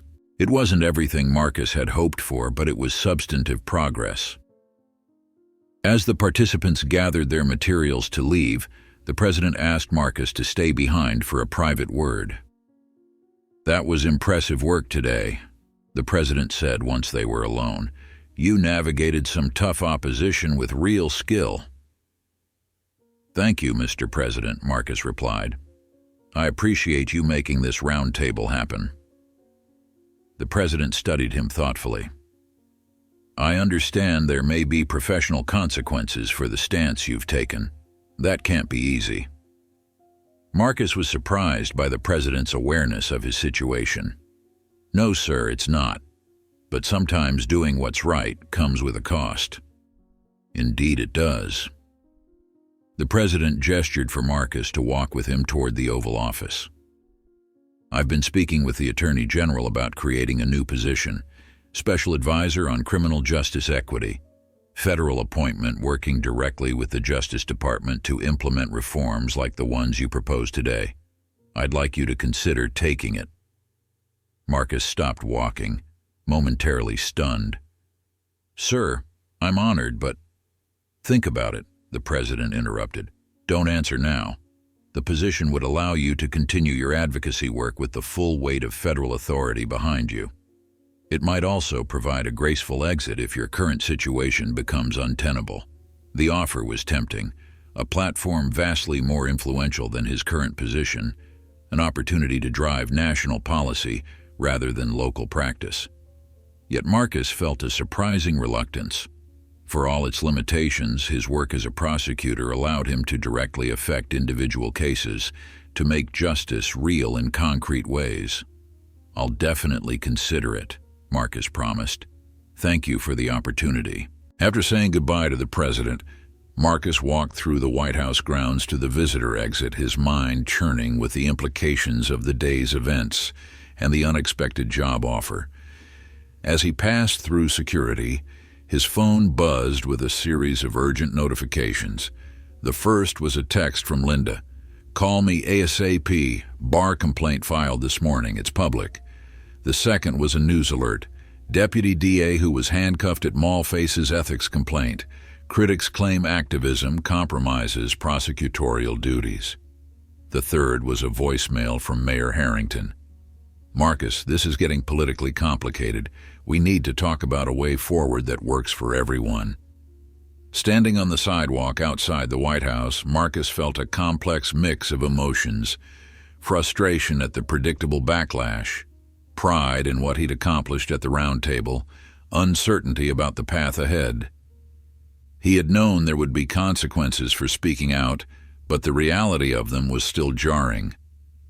As he debated whom to call first, his phone rang again. It was Zoe.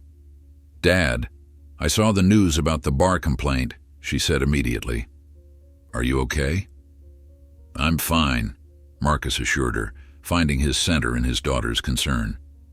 "How did you hear about it so fast?" "It's all over social media. Michael's friends are texting him about it too."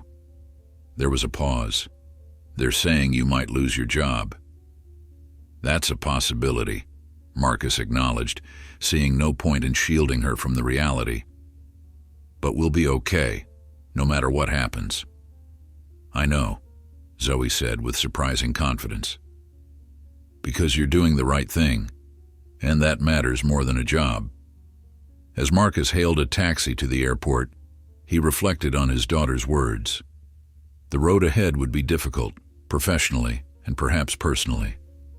The bar complaint was just the beginning of what could be a protracted battle to defend his career. But in the Roosevelt Room today, he had witnessed the impact of his advocacy, concrete policy changes that would affect thousands of lives, perhaps millions over time.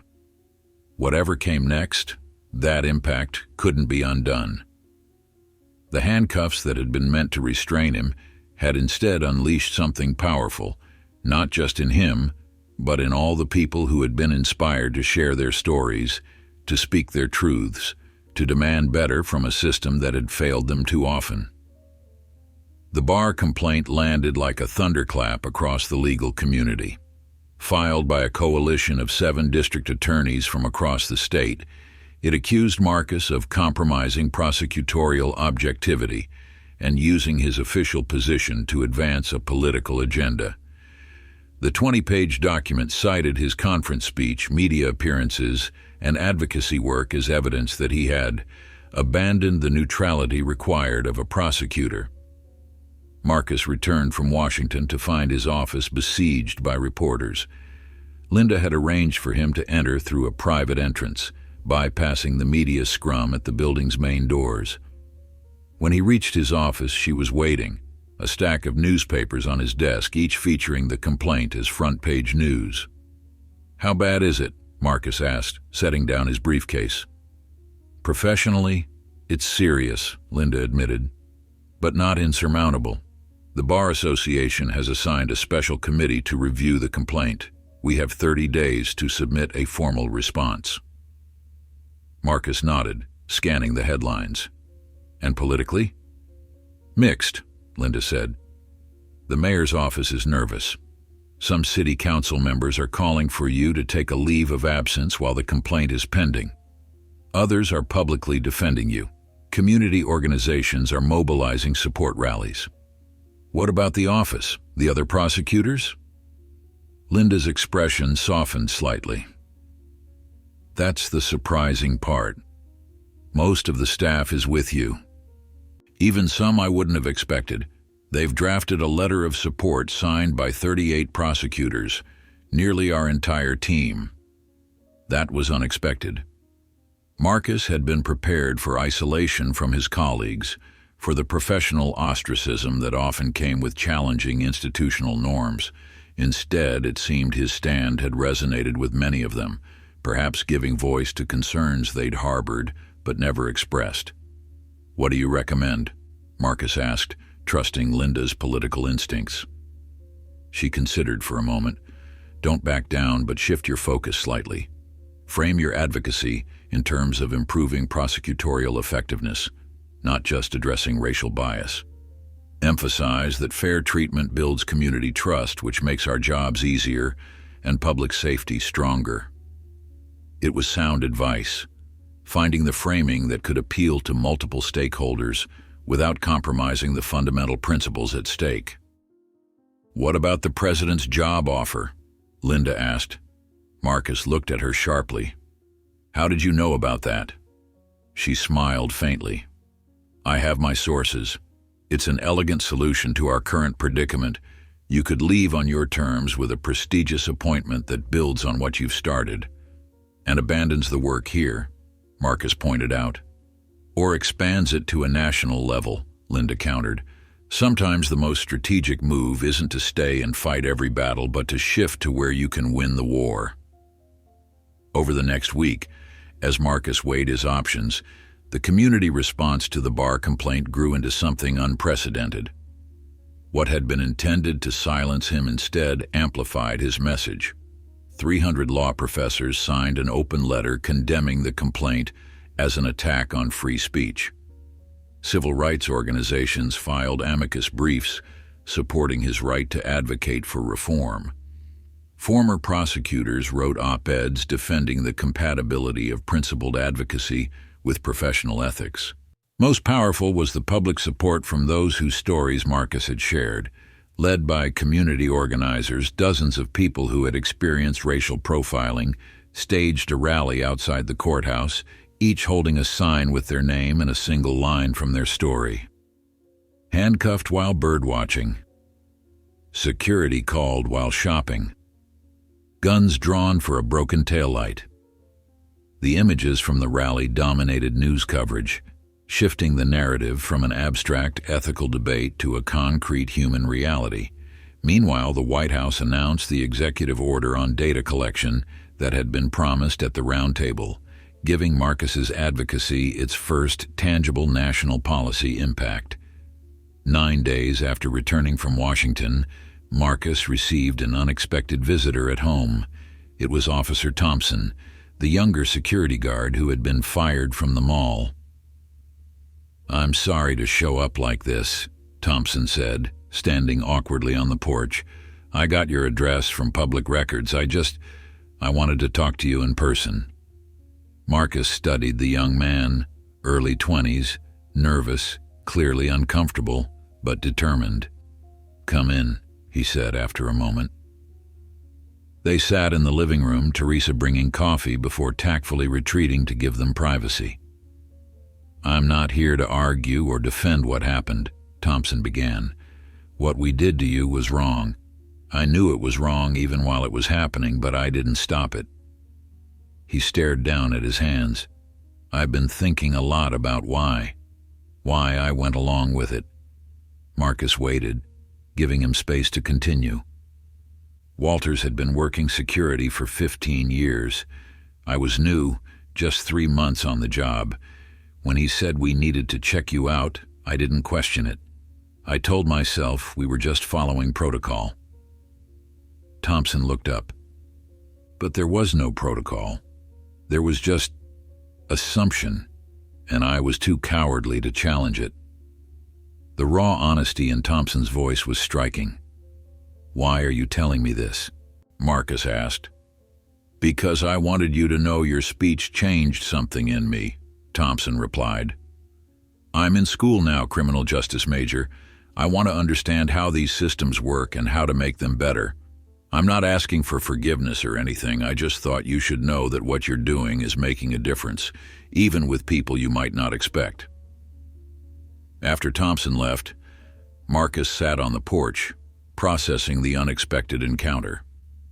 It was a reminder that change happened not just through policies and institutions, but through individual awakenings, one person at a time.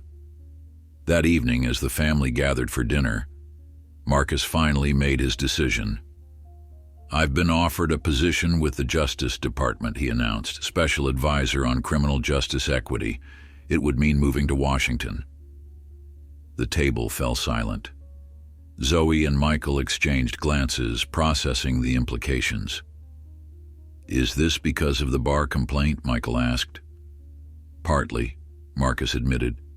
"The position would allow me to continue the work I've started without the conflict of interest concerns. But mostly, it's because I believe I can have more impact there." "What about your cases here?" Zoe asked. "The people you're helping now?" It was the question that had weighed most heavily on Marcus's mind.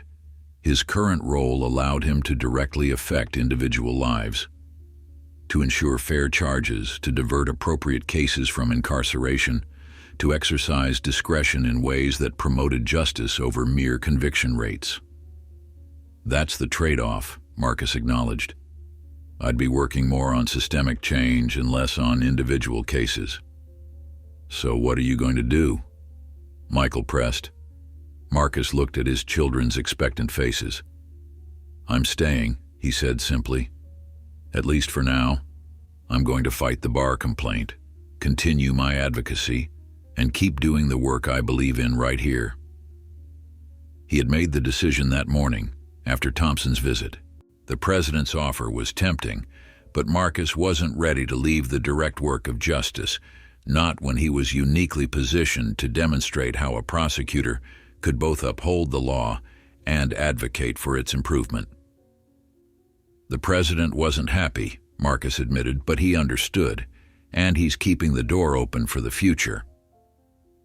2 months later, Marcus stood on the steps of the State Bar Association headquarters, surrounded by supporters and media. The special committee had just announced its ruling on the complaint against him, dismissed in its entirety. The committee had concluded that Marcus's advocacy fell well within his First Amendment rights and served the public interest in transparent, equitable justice.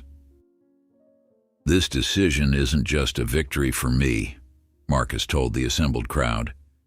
"It's an affirmation that those who work within the justice system have not only the right, but the responsibility to speak out when that system falls short of its ideals."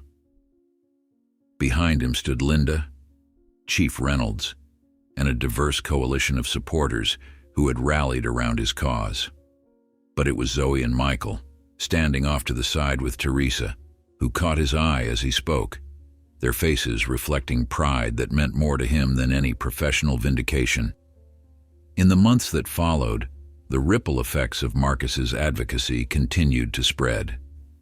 The mall implemented comprehensive new security protocols developed with input from community representatives.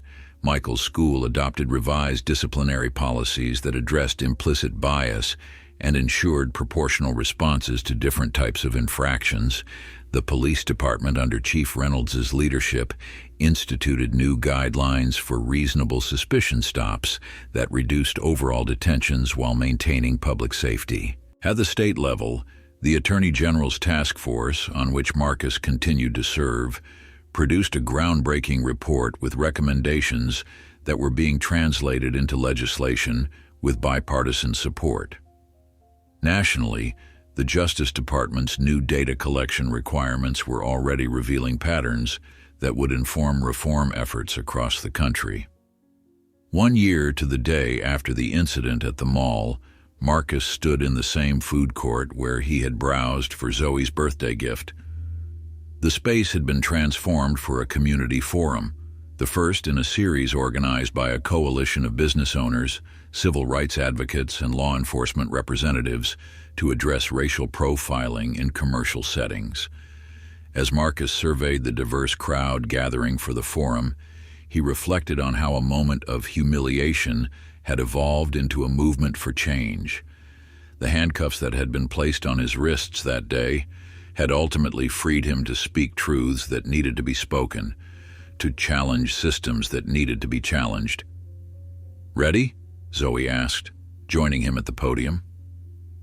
Now 17, she had become an active participant in her father's advocacy work, helping to organize youth involvement in community forums. Marcus nodded, adjusting his tie, the same blue one he'd worn at the White House, Zoe's clip still fastened securely in place.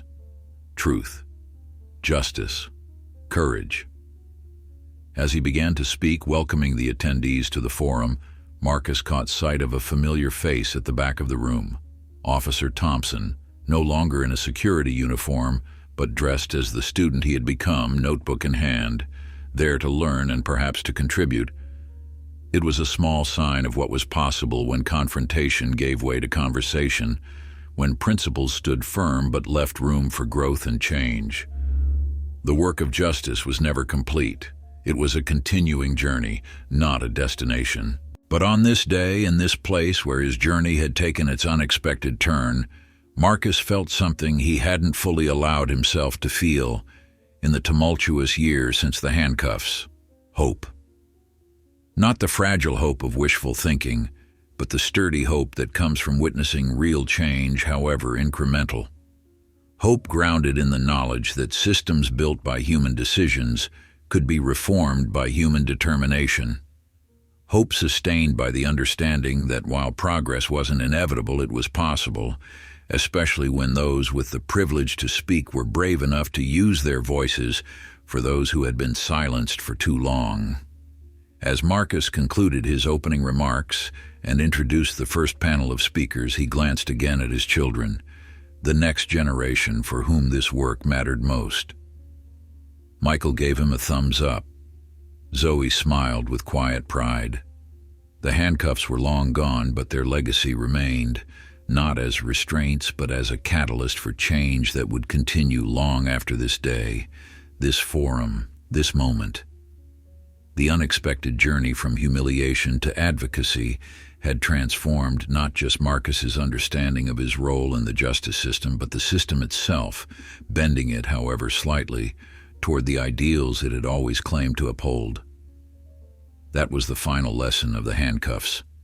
Sometimes the most powerful response to injustice wasn't to forget it or forgive it, but to transform it, to turn moments of darkness into movements for light, to reshape pain into purpose, to convert confrontation into conversation that could, with persistence and courage, create the change that justice demanded.